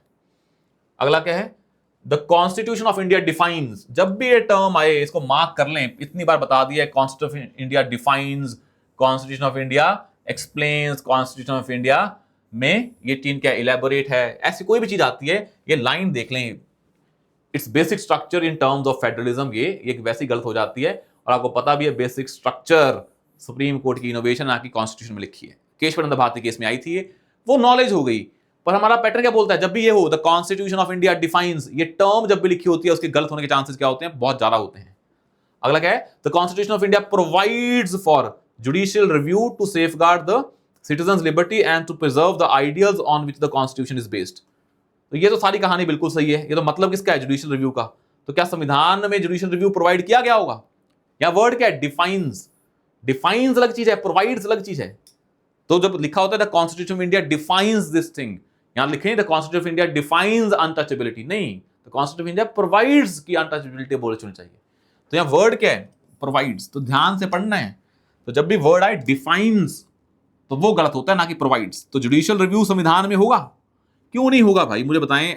जुडिशियल रिव्यू के बिना संविधान चल सकता है? हमारे में कॉन्स्टिट्यूशनल सुप्रीमेसी है, और कॉन्स्टिट्यूशनल सुप्रीमेसी को इंप्लीमेंट कौन करेगा, जुडिशरी। और कैसे करेगा, जुडिशियल रिव्यू से। बिल्कुल लॉजिकल है। First is incorrect, second is correct, answer is B. तो 13 का आंसर क्या है, बी इज द आंसर। अगला देखते हैं 14, one common agreement between Gandhism and Marxism is. ये जैसे एनालिटिकल क्वेश्चन आ जाते हैं पॉलिटी में, अब इसको सॉल्व करते हैं। दोनों में कॉमन एग्रीमेंट क्या था, गांधी और मार्क्स में, इकोनॉमिक डिटर्मिनिज्म। मार्क्स का आइडिया था इकोनॉमिक डिटर्मिनिज्म। गांधी जी तो इकोनॉमी के बेसिस पे कुछ नहीं बोल रहे थे। गांधी जी ये नहीं बोलते थे जो भी है वो इकोनॉमिक्स के कारण है। गांधी जी ने कभी भी क्लास स्ट्रगल नहीं की। उनका मानना था क्लास में स्ट्रगल नहीं है, क्लास की चीजों को सॉल्व किया जा सकता है, रिच और पुअर एक दूसरे को समझ सकते हैं, कोई स्ट्रगल नहीं है। मार्क्स मानता था रिच और पुअर में स्ट्रगल है, क्लास स्ट्रगल। जब तक क्लासेस खत्म नहीं होती कुछ नहीं बनता। गांधी जी ने कभी प्राइवेट प्रॉपर्टी की एबॉलिशन की बात नहीं की। इनफैक्ट वो तो जो बड़े बड़े बिजनेस उनको सपोर्ट भी करते थे। उनको ये था कि बिजनेस विदाउट एथिक्स नहीं होना चाहिए। Seven sins of Gandhi ji, business without ethics, मतलब बिजनेस को प्रमोट कर रहे हैं, मतलब वो क्लास स्ट्रगल में बिलीव नहीं कर रहे हैं। तो ये तो दोनों गांधी जी के आइडिया है ही नहीं है, और ये आइडिया मार्क्स का है। गांधी जी की फिलॉसफी कभी इकोनॉमिक्स के बेसिस पे थी नहीं। तो फाइनल गोल क्या था उनका? गोल था गांधी जी का कि स्टेट नहीं होनी चाहिए, यही मार्क्स का गोल था। मार्क्स का गोल था classless and stateless society, Gandhi का स्टेटलेस सोसाइटी, मतलब लोग अपने आप मिलकर चलाने चाहिए, ना कोई सेंट्रलाइज स्टेट नहीं होनी चाहिए। बिकॉज स्टेट को गांधी जी इविल मानते थे, बिकॉज जैसी पावर सेंट्रलाइज होती है फिर वायलेंस हो जाता है। मार्क्स मानता था कि स्टेट कैपिटलिस्ट क्लास की है, तो जैसी स्टेट आएगी वो कैपिटलिस्ट क्लास के इंटरेस्ट प्रमोट करेगी, बुर्जुआ क्लास के इंटरेस्ट प्रमोट करेगी, ना कि प्रोलेटेरिएट के। तो दोनों का आंसर क्या है? ए पे पहुंच जाते। तो आप अगर इनको डिलीट कर देते तो वहां पे पहुंच जाते, ये हो जाता आपका। In context of India which of the following is the basic मतलब ऑफ ब्यूरोक्रेसी?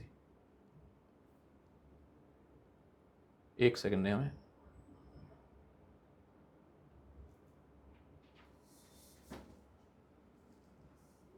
क्वेश्चन है, ब्यूरोक्रेसी की डेफिनेशन पूछ रहे हैं। अब ये क्वेश्चन ना पेपर में ये भी गलत हो जाता है।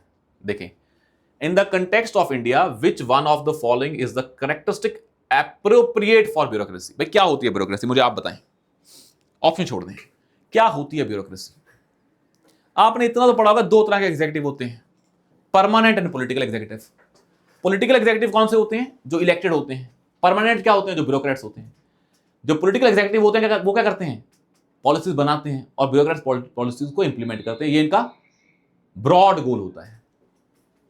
An agency for widening the scope of parliamentary democracy, क्या ये इनका मेन गोल है? An agency for strengthening the structure of federalism, क्या ये इनका मेन गोल है? An agency for facilitating political stability and economic growth, क्या इनका मेन गोल है? ये an agency for the implementation of public policy. तो इसका जो आंसर है, वो जो आंसर है वो क्या है? डी। भाई हां, ये सारे काम कर सकती है, पर क्या इसका गोल थोड़ा ये है, ये तो उसके आने के इंपैक्ट है। बनाई क्यों थी फंडामेंटली हमने ब्यूरोक्रेसी? तो इंप्लीमेंट द पब्लिक पॉलिसीज। बाकी जो करते हैं उनके करने से और चीजें बेनिफिट होती हैं, वो पॉजिटिव है, पर उसका फंडामेंटल नहीं है। तो पॉलिटिक्स में फंडामेंटल स्टिक करके आने, ना कि उसके बाकी ऑप्शंस। तो ब्यूरोक्रेसी आने से ब्यूरोक्रेट्स जो है सेंटर में भी काम करते हैं, स्टेट में भी, तो हाँ फेडरलिज्म को स्ट्रॉन्ग करते हैं, हाँ ग्रोथ को बढ़ाते हैं, सब कुछ करते हैं। पॉलिटिकल स्टेबिलिटी है, बिल्कुल है। जब मान लो कोई पॉलिटिकल पार्टी में टसल चल रहा है, गवर्नमेंट क्या है बन नहीं पा रही है, तो उस टाइम ब्यूरोक्रेसी काम कर रहे होते हैं, हाँ पॉलिटिकल स्टेबिलिटी प्रोवाइड करते हैं। क्या वो पार्लियामेंट्री डेमोक्रेसी के स्कोप को वाइडन करते हैं? बिल्कुल करते हैं, बिकॉज वो लोगों के साथ इंटरेक्ट करते हैं, वही उनका पहला कंटैक्ट होते हैं। बाकी भी सही है, पर मेन फंडामेंटल क्या है ब्यूरोक्रेसी को बनाने का? That is basically the idea of implementation of public policy. Now see the next question, the preamble of constitution of India 16 देखें। अब 16 कैसे करना मैं बताता हूं आपको।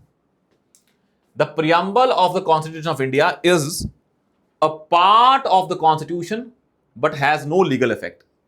Not a part of constitution, has no legal effect either. A part of constitution and has same legal effect as other part. A part of constitution but has no legal effect independently of other parts. अब इतना तो पता है ना, preamble is the part of constitution, Keshavananda Bharati case, तो not a part तो वैसे ही गलत हो गया। अब क्या है? has no legal effect, has same legal effect, has no legal effect। अब यहां पढ़ें, a part of the constitution but has no legal effect. A part of the constitution but has no legal effect independent of other parts. पहली statement और चौथी statement, the statement, the first statement ही है, बस एक word add कर दिया है। तो साफ साफ नहीं लग रहा कि ये और ये में से वो एक ऑप्शन सही करना चाह रहा था। तो यहां पे क्या है? प्रियम्बल सेम लीगल इफेक्ट तो नहीं है। जैसे fundamental rights are enforceable, but जो हमारा प्रियम्बल इज नॉट इन्फोर्सिएबल, तो सेम इफेक्ट तो नहीं है। नॉलेज के बेस पे कर दिया, पर आपको ये पता लग गया ए और डी में सेम लैंग्वेज है, एग्जामिनर ए और डी में से एक सही करना चाह रहा है, बाकी अगर कुछ भी लिखा होता वैसे भी ना देखते। अब प्रियम्बल क्या होता है? प्रियम्बल पार्ट ऑफ कॉन्स्टिट्यूशन है, पर उसका लीगल इफेक्ट नहीं है। पर हाँ, अगर हम प्रियम्बल को किसी और चीज के साथ पढ़ के देखें तो उसका लीगल इफेक्ट हो जाता है। सुप्रीम कोर्ट फंडामेंटल राइट्स को इंटरप्रेट कर रही है, उसने प्रियम्बल के वर्ड को समझा और प्रियम्बल के वर्ड से उसने इंटरप्रिटेशन दी। तो preamble has a part of constitution but no legal effect, but independent of other part. Dependent on other part, it has a legal effect. तो better answer is D. तो आपको पता भी लग गया है कि दोनों में से सही करना चाह रहा था, और सही क्या है? D is the answer. Now next question is 17 number question. Gold tranche, reserve tranche refers to, ये पढ़ते होते हैं हम, IMF पढ़ते होते हैं जब, SDR then RTP, reserve tranche position. Gold tranche is basically a credit system granted by IMF to its members. 18 number. With reference to the provisions contained in Part 4 of the Constitution of India, which of the following statements is or are correct? पहला है they shall be enforceable, दूसरा है they shall not be enforceable. Of course दोनों में से एक statement सही होगी. The principle laid down in this part are to influence the making of state. To influence. अगर भाई ये enforceable होते या enforceable नहीं है, थर्ड स्टेटमेंट किसके साथ ज्यादा सेंस बना रही है, इसके साथ या इसके साथ? क्योंकि ये enforceable नहीं है तो जस्ट ये सिर्फ गवर्नमेंट को इन्फ्लुएंस कर पाते हैं. DPSPs are basically the principles directives given to the state, की स्टेट को इन प्रिंसिपल को ध्यान में रख के पॉलिसी बनानी है. ध्यान में रख के मतलब क्योंकि इन्फोर्सिबल नहीं है, बस स्टेट को ये ध्यान में रखने हैं. तो 2 and 3 मेक सेंस टुगेदर, ना कि फर्स्ट. अगर इन्फोर्सिबल होते फिर ये डायरेक्शन तो क्या ही देते, डायरेक्शन तो क्या ही देते. पर आपको ये भी पता है कि DPSPs आर नॉन जस्टिशिएबल, या वो they are not enforceable by courts. Knowledge के बेस पे देखते हैं तो आंसर क्या है इसका? 2 and 3. टाइप 1 है, बिल्कुल नॉलेज के बेसिस पे करेंगे. 2 and 3 आंसर इज डी, और उसमें कुछ करना वाला नहीं. तो अभी तक कोई भी क्वेश्चन गलत नहीं है भाई. आप देखेंगे 20 क्वेश्चन पे पहुंच गए और ये 20 के 20 क्वेश्चन आपके सही होने चाहिए थे. इसमें बहुत ही कम एरर होनी चाहिए. अगर लिखें according to constitution of India, a person who is eligible to vote can be made a minister. According to the constitution of India, a person who is eligible to vote can be made a minister in a state for 6 months even if he is not a member of legislature of that state. हाँ भाई, India के संविधान में लिखा है आप मंत्री बन सकते हैं अगर आप अभी पार्ट ऑफ लेजिस्लेचर या पार्लियामेंट नहीं है, एज द केस में बी सेंटर और स्टेट. बट अगर आप मंत्री बन सकते हैं अगर आप लेजिस्लेचर नहीं है. 6 महीने का टाइम, आप लेजिस्लेचर बन जाए फिर आप मंत्री बन जाएंगे. पर यहां पे लिखा है a person who is eligible to vote can be made a minister. भाई एक आपकी साल है 18, आप वोट डाल सकते हैं बिल्कुल. एमएलए बनने के लिए क्या चाहिए आपको? टर्म ईयर 25 ईयर्स एमएलए या एमपी. अब 25 की एज आपकी है नहीं, 18 की है. तो आप अगर एमएलए नहीं बन पाओगे तो मिनिस्टर नहीं बन पाओगे. तो तुम 18 वाला कैसे मिनिस्टर बन जाएगा? ये कैसा लॉजिक बना? This is incorrect. According to the Representation of People Act, a person convicted of a criminal offence and sentenced to imprisonment for 5 years permanently disqualified for elections. भाई आपने आरपीए एक्ट में आपको इतना तो पता होगा ना, आपने एक बार कोई क्राइम कर दिया 5 साल का, ये थोड़ा कि पूरी उम्र भर आप कभी इलेक्शन लड़ पाएंगे. ये प्रोविजन क्या है? Make sense? Doesn't make any sense.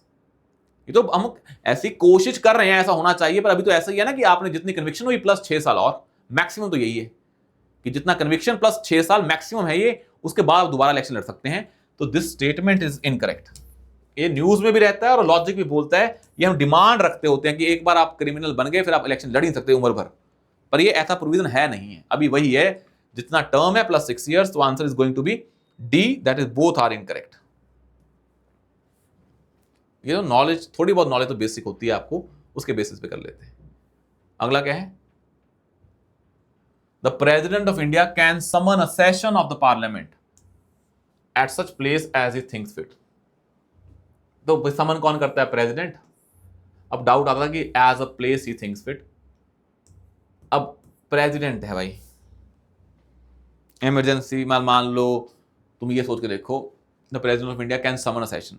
मान लो हमारी पार्लियामेंट दिल्ली में है, कुछ कारणवश दिल्ली में सेशन पॉसिबल नहीं है, तो कहीं पे और बुलाया जा सकता है. क्यों नहीं बुलाएंगे? ये तो ना बोलेंगे दिल्ली में बैठेंगे कहीं और बैठेंगे नहीं. सेशन तो इंपॉर्टेंट है ना, पार्लियामेंट का सेशन करवाना जरूरी है. प्रेसिडेंट को करवाना है, जहां मर्जी करवाए वो. The constitution of India provides for 3 sessions of parliament in a year, but it's not mandatory to conduct all 3 sessions. There is no minimum number of days that parliament in year is required to meet.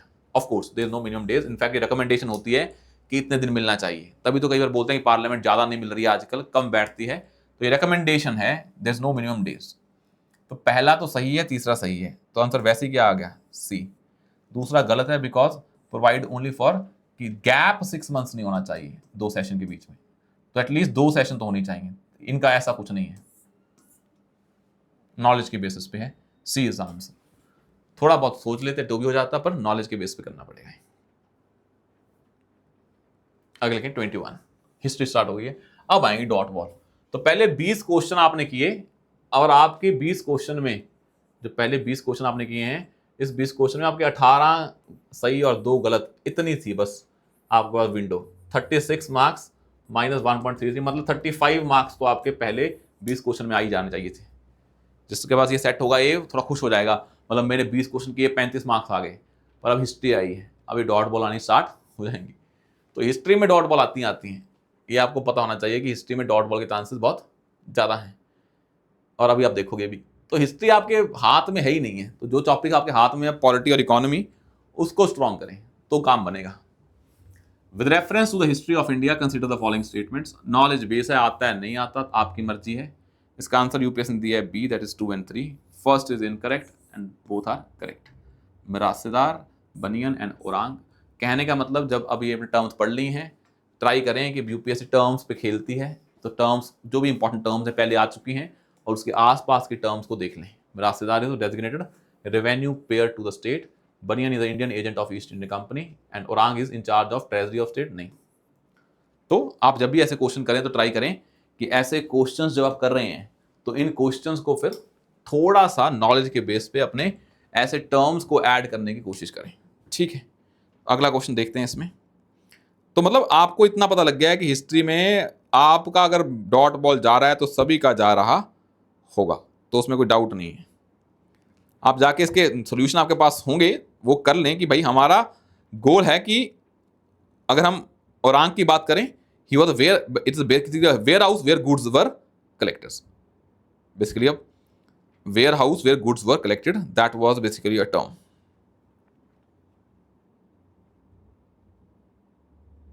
ठीक है, knowledge के base पे आप इसको कर लें बाद में जाके अपने हिसाब से।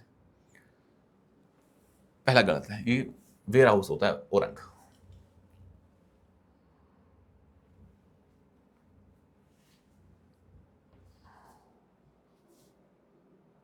अब देखते हैं next question, that is question number 22। पहले बता रखा है बुद्धिज्म के बारे में, बड़ी इंपॉर्टेंट थीम है, डिटेल में पढ़नी पड़ेगी।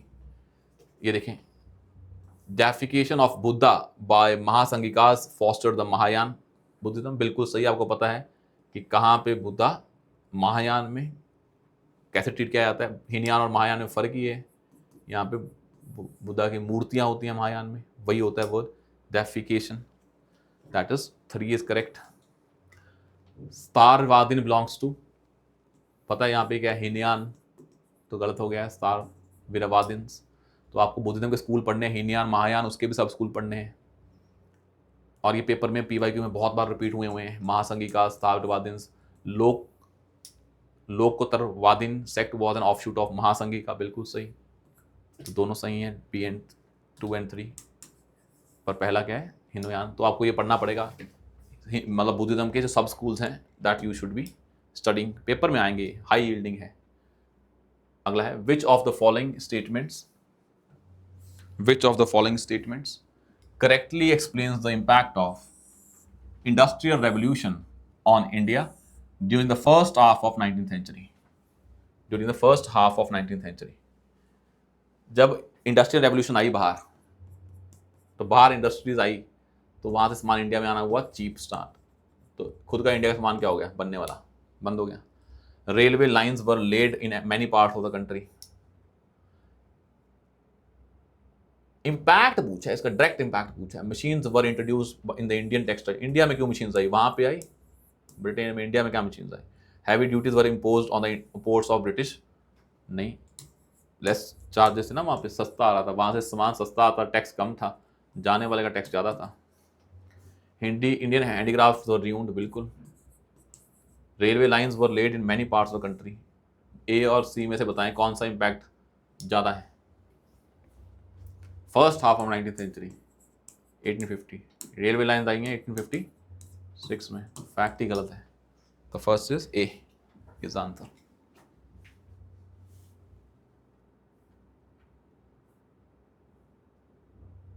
ये देखें, पहले बताया था हिस्ट्री में chronology is very very important.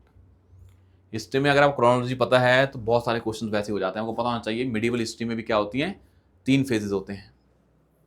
3 phase में पढ़ते हैं कि 600 टू 750, 750 टू 1000, 1000 टू 1200। आपको पता होता है कि नॉर्थ और साउथ में कौन कौन सी डायनेस्टीज आ रही थी। तो आपको इतना पता चाहिए, प्रतिहारास, पालास, राष्ट्रकूटास अलग होते हैं, चोलास बिल्कुल 1200 के आसपास आते हैं। इतना पता होता ना, प्रतिहारास, पालास, और ये प्रतिहारा और पाला आसपास के हैं। चोलास और ये कौन से हैं, पल्लवास। चलुक्का, पल्लवा और पांड्यास इकट्ठे होते हैं, चोलास अलग होते हैं। तो आपको इतना ही पता होता तो उसके बेसिस पे आंसर निकाल देते हैं। अब आपका इसका आंसर क्या बताएं करके इसको कैलकुलेट। पर आपको पता होना चाहिए ना कि क्रोनोलॉजी हिस्ट्री में बड़ी बड़ी इंपॉर्टेंट है। उस क्रोनोलॉजी के बेसिस पे इसको करने की कोशिश करें, करके बताएं जिसने भी हिस्ट्री में किया हुआ है।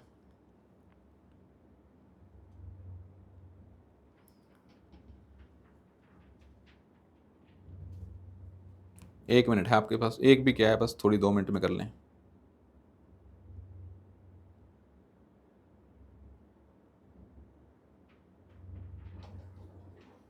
क्या इसका इतना तो पता लग गया था कि चोला कब आएंगे, लास्ट में 1000-1200 के आसपास। तो ये तो आंसर तो ये हो गया है। 2 पहले आ गया कौन, पल्लवास। तो 2 पहले है, 3 लास्ट में है। बचा कौन, प्रतिहारास, पालास। और उसमें पता होना चाहिए किंग भोज और पाला का गोपाला। अब इसमें प्रतिहारा पाला इकट्ठे पढ़ते होते हैं, प्रतिहारास, पालास और राष्ट्रकूटास। और इसमें किंग के बारे में पता होना चाहिए, किंग भोज और गोपाला दोनों इंपॉर्टेंट किंग हैं। इसका आंसर है 2413, that is C is answer. But आपको थोड़ी बहुत क्रोनोलॉजी पता होनी चाहिए। इसमें तो एग्जैक्ट पूछ ली किंग, तो कुछ किंग के आपको ईयर याद करने हैं। तो हिस्ट्री में क्या करें, क्रोनोलॉजी ब्रॉड में पढ़ें, फिर उसमें कुछ किंग उठा लें, इंपॉर्टेंट किंग ऑफ डायनेस्टीज, उनके भी ईयर नोट कर लें। जैसे उन्होंने देखा था ना कि हमने पढ़ा कि हमने बहुत बार पढ़ते हैं विजयनगर एम्पायर, उसमें बहुत बार पढ़ते हैं देवराया, उसका जो टेन्योर है 1466 में खत्म हो जाता है, और वास्को डी गामा बाद में आया 1498 में। तो कुछ की पॉइंट्स ब्रॉड, उसके बाद कुछ डाटा पॉइंट्स याद कर लें, फिर पेपर में एलिमिनेशन से वो हो जाते हैं। हुंडी क्या होता है, हिस्ट्री में पोस्ट हर्षा सोर्सेज में लिखा है हुंडी क्या होता है। ये नॉलेज बेस्ड है, स्किप कर दें अगर होता है तो, नहीं तो इसको तुम बिल्कुल नहीं कर सकते। It was basically bill of exchange, hundi, knowledge based, otherwise this question has to be skipped. कोई ऑप्शन नहीं है, जितना मर्जी दिमाग लगा लें बैठ के। आपको क्या पता क्या होती है, डायरी होती है, बिल होता है, ऑर्डर होता है, क्या होता है, सब कुछ सेम सेम सा है, एग्जैक्ट पता होना चाहिए हुंडी। तो टर्म्स बड़ी इंपॉर्टेंट है, पहले भी 3 टर्म्स आई हैं, फिर ये भी टर्म वाला क्वेश्चन है। हिस्ट्री में टर्म्स आ रही थी 2020 से पहले पहले। अगला है 26। हाँ अब थोड़ा आसान हो सकता है क्योंकि 3-4 स्टेटमेंट्स आ गई हैं, क्या बस झूठ पकड़ा जाए इसका। With reference to the book Desher Katha written by Sakharam Ganesh Deuskar during his freedom struggle, consider the following statement. एक बंदे ने बुक लिखी देशतर कथा, एक बंदे ने, क्या होगा बुक में, अब बुक भाई इतने पन्नों की होती है, अब उस बुक में तुम स्टेटमेंट पढ़ो और सोचो क्या बंदे ने ऐसा लिखा हो सकता है, क्या कोई इलॉजिकल चीज तो नहीं है। अगर कोई इलॉजिकल चीज नहीं तो वो लिखी होगी। It warned against the colonial states hypnotic quest of mind, मतलब कैसे उन्होंने मेंटल कंक्वेस्ट कर लिया। तो ऐसी बातें तो लिखी जाएंगी ना, कोई गलत बात होना लिखी है। It inspired the performance of स्वदेशी स्ट्रीट प्लेज। कोई बुक है भाई, इंपॉर्टेंट बुक है तभी पूछी है, तो उसने कुछ ना कुछ तो किया होगा, इंस्पायर किया होगा। अब किसको कितना इंस्पायर किया ये लिखा, कौन सा इवेंट इंस्पायर किया, ब्रॉड लिखा है इंस्पायर किया। द यूज ऑफ, या स्वदेशी मूवमेंट लिखो, स्वदेशी स्ट्रीट प्लेस लिखे हैं, और स्वदेशी मूवमेंट के बाद भी होंगे, पहले भी हुए होंगे। मतलब ना तो कोई फैक्ट है ना कोई स्पेसिफिसिटी है, जेनरिक है, दोनों लॉजिकल स्टेटमेंट्स हैं। The use of Desh by Deuskar was in the specific context of region of Bengal. देश का मतलब क्या होता है सर, जब बात हो रही है कॉलोनियल स्टेट्स का hypnotic quest of the mind, तो किसी बंगाल की बात हो रही होगी, इंडिया की बात हो रही होगी। इंडिया की बात हो रही थी, जान के क्या लिख दिया उन्होंने, बंगाल लिख दिया, स्पेसिफिक कर दिया, जब बात क्या थी ब्रॉड। तो ये इलॉजिकल है। 2 and 3 आर 1 2 आर करेक्ट, तो answer is a. Third is incorrect, third cross कर दिया, ए आ गया। कुछ नहीं पढ़ा था आपने बंदे के बारे में, इस बुक के बारे में, बस सिर्फ लॉजिक और इलॉजिक के बेसिस पे आपने क्वेश्चन को सॉल्व करने की कोशिश की। भाई देशर कथा मतलब क्या है, देश की बात हो रही है और ऊपर लिखा हुआ है कि जो it won't against the colonial states hypnotic request of mind, conquest of mind. तो बात हो रही है इंडिया की, यहां बंगाल की बात क्यों होगी? 27 क्वेश्चन डिलीट कर दिया था बिकॉज इसका जो हिंदी में था ट्रांसलेशन, वो जो यहाँ वर्ड लिखा है ना सिविल डिसोबीडियंस, हिंदी को गलती में इसमें नॉन कॉपरेशन लिख दिया था। सिविल डिसोबीडियंस लिखा हुआ है ना, हिंदी में जाके देखेंगे तो क्या लिखा है, असहयोग, नॉन कॉपरेशन लिख दिया था, तो फिर क्वेश्चन डिलीट करना पड़ा। हिंदी वाले अलग आंसर लिख के आएंगे, ये अलग लिख के आएंगे, तो फिर क्वेश्चन डिलीट कर दिया था ये। The Gandhi Irwin pact included which of the following? Invitation to the Congress to participate in, तभी तो की थी ये कि पैक्ट करो और गांधी जी को वहां बुलाओ। Withdrawal of ordinances promulgated in connection with the civil disobedience, क्योंकि civil disobedience movement Gandhi ji ने सस्पेंड कर दी थी। कहां चले गए थे? Round table. और जो ऑर्डिनेंसेस थे वो क्या कर लिए उन्होंने? प्रोमलगेट कर लिए थे, विथड्रॉ कर लिए थे जो ऑर्डिनेंसेस प्रोमलगेट किए हुए थे। Sorry, acceptance of Gandhi ji suggestion for inquiry into police excesses, ये नहीं माना था उसमें। हमने बोला था कि जिन बंदों ने वायलेंस नहीं की उनको हम छोड़ देंगे, तभी release of only those prisoners which were not charge with violence. ये सही है, answer is 1, 2 and 4, answer is B. English का आंसर तो सही था पर हिंदी में गलत आ रहा था तो इसलिए डिलीट कर दिया, तो हमने बी लिख दिया इसका आंसर। पढ़ते होते हैं ये आप उसमें। अब देखें, द वित्थल विध्वंसक, द वित्तल विध्वंसक। अब ऐसा तो बुक ले आए, खुद की तो याद नहीं है जो फेमस है, ये कहां से करें? तो टाइप 2 आ गया ये देखते ही। एक जर्नल है which talks about the to have the untouchable people as its target audience, was published by Jyotiba Phule, Mohandas Karamchand Gandhi, Bhimrao Ramji Ambedkar. मतलब अंबेडकर जी, गांधी जी और फुले जी, तीनों कॉमन नाम है। ये कौन सा नाम है? गोपाल बाबा वालंगकर। मुझे एक चीज बताएं, एग्जामिनर ने ये नाम ढूंढा कहां से होगा? आपको उसने बताया था ना, ऑड वन आउट। तीनों नाम कॉमन है, ये नाम क्या है? अनकॉमन। और जब अनकॉमन नाम है, आपको पहले बताया था, जो चीजें कॉमन होती हैं, एग्जामिनर को जो स्टेटमेंट गलत करनी होती है वहां कॉमन नाम यूज किए जाते हैं। अनकॉमन नाम जब यूज किया जाए उसका वही आंसर होता है, तो इसका आंसर है भी ये। और यही आइडिया है कि जब ऑड वन आउट करना है तो अगर 3 कॉमन नाम है, एक अनकॉमन नाम है, अनकॉमन नाम ढूंढा कहां से? आप मुझे एक चीज बताओ, आपको पेपर में देख के ना पता लग जाएगा कि कौन सी चीज एग्जामिनर ने जो लिखी है वो ढूंढ के लिखी है। जैसे इसमें पता लग रहा है देख के कि एग्जामिनर ने ये वर्ड ढूंढ के लिखा है, और जो स्टेटमेंट वो इनकरेक्ट करता है वो आराम से लिखेगा ना, उसके लिए क्यों एफर्ट लगाएगा? तो ऑफकोर्स आंसर ही क्या होगा? यही आंसर होगा। और यही आइडिया आगे जाके मैं आपको और दिखाता हूं आज। देखिए, यहां देखें, with reference to the history of India the term कुल दवाब एंड द्रोण दवाब क्या थे? कुल्यवाप एंड द्रोण वाप, द्वाप नहीं, कुल्यवाप एंड द्रोण वाप। कुल, अब जब मैंने कुल पढ़ा ना, कुल्य, तो मेरे को पता लग गया था इस वर्ड से, कुल्यवाप से, कि कुछ 2 चीजें हैं, सेम लग रहे हैं ना, सिमिलर से लग रहे हैं, मतलब 2 टाइप्स हैं, 2 टाइप्स हैं। कुल्यवाप, कुल्य वर्ड आप किससे लिंक करते हैं? कुल मतलब ट्राइब, ट्राइब मतलब कुल वाप, कुल का, ट्राइब का। तो हमने देखा यहां वर्ड कॉइन तो नहीं आएगा, रिलीजियस तो नहीं आएगा। फिर देखा measurement of land and classification of urban land, कौन सा ज्यादा स्पेसिफिक है, अर्बन लैंड या लैंड? तो हमने देखा लैंड के बारे में, मतलब हमने देखा कुल्यवाप में ट्राइब, मतलब ट्राइब से अच्छा वर्ड है कुल का, वर्ड का एक और मतलब निकलता है कौन सा? लैंड। तो हमने देखा कुल वर्ड मतलब कुल से हूं मैं, किसी कुल से हूं, मतलब कोई ट्राइब से हूं। पर ट्राइब से लिखा तो मैंने कॉइंस काट दिया, रिलीजियस काट दिया। ये मैं काटने लगा, फिर मैं देखा लैंड लिखा, फिर मैं देखा कुल का मतलब ट्राइब के साथ साथ एक कुल क्या हो सकता है? लैंड भी हो सकता है। बात लैंड की हो रही है, क्लासिफिकेशन या मेजरमेंट ऑफ लैंड। फिर देखा अर्बन लैंड कौन सा है? ज्यादा स्पेसिफिक है, और जो स्पेसिफिक ज्यादा होता है उसके चांसेस क्या होते हैं? गलत। तो बचा क्या हमारे पास? Measurement of land. तो आंसर क्या इसका? ए। वैसे आंसर है भी क्या? ए। देख रहे हैं माइंडसेट, यहां ये तो अप्लाई करना पड़ेगा। वर्ड एसोसिएशन किया, फिर यूपीएससी का माइंडसेट देखा कि भाई ये जो स्पेसिफिक होते हैं ये गलत होते हैं। This question can be done on the basis of the mindset that we are developing since lecture number 1. Now the next question is question number 30.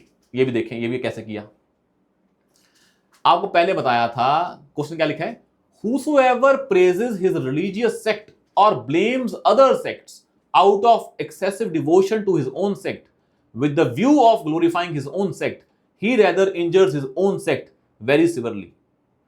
अब मुझे एक चीज बताएं, यहाँ पे नाम क्या है? कृष्ण देव रैया कॉमन नाम है, हर्षवर्धन, समुद्रगुप्त एंड अशोक। और आपको पता है कि सबसे कॉमन थीम क्या है पूछने की? अगर अशोक दिख गया पेपर में तो क्या मार्क करेंगे आप?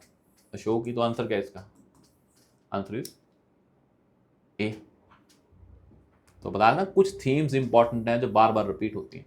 अगर कॉइन्स दिख जाए तो कॉइन्स मारने हैं, पोर्ट्स दिख जाए पोर्ट मारने हैं, गांधी जी दिख जाए गांधी जी मारने हैं, प्रोवाइडेड गांधी जी दिखें और बाकी पैटर्न भी ध्यान में रखें। अशोक मारना है, कृष्ण देवराया मारना है, यहां पे भी है कृष्ण देवराया, पर ये चीज किससे ज्यादा लिंक है? अशोक से या कृष्ण देवराया से? अशोक से। हम कभी नहीं पढ़ते कृष्ण देवराया के बारे में जो ऐसी बातें करता हो सेकुलरिज्म की। ये वर्ड किससे एसोसिएट है? अशोक से। ये तो है ही बंदा क्या था, वायलेंस थी टाइम।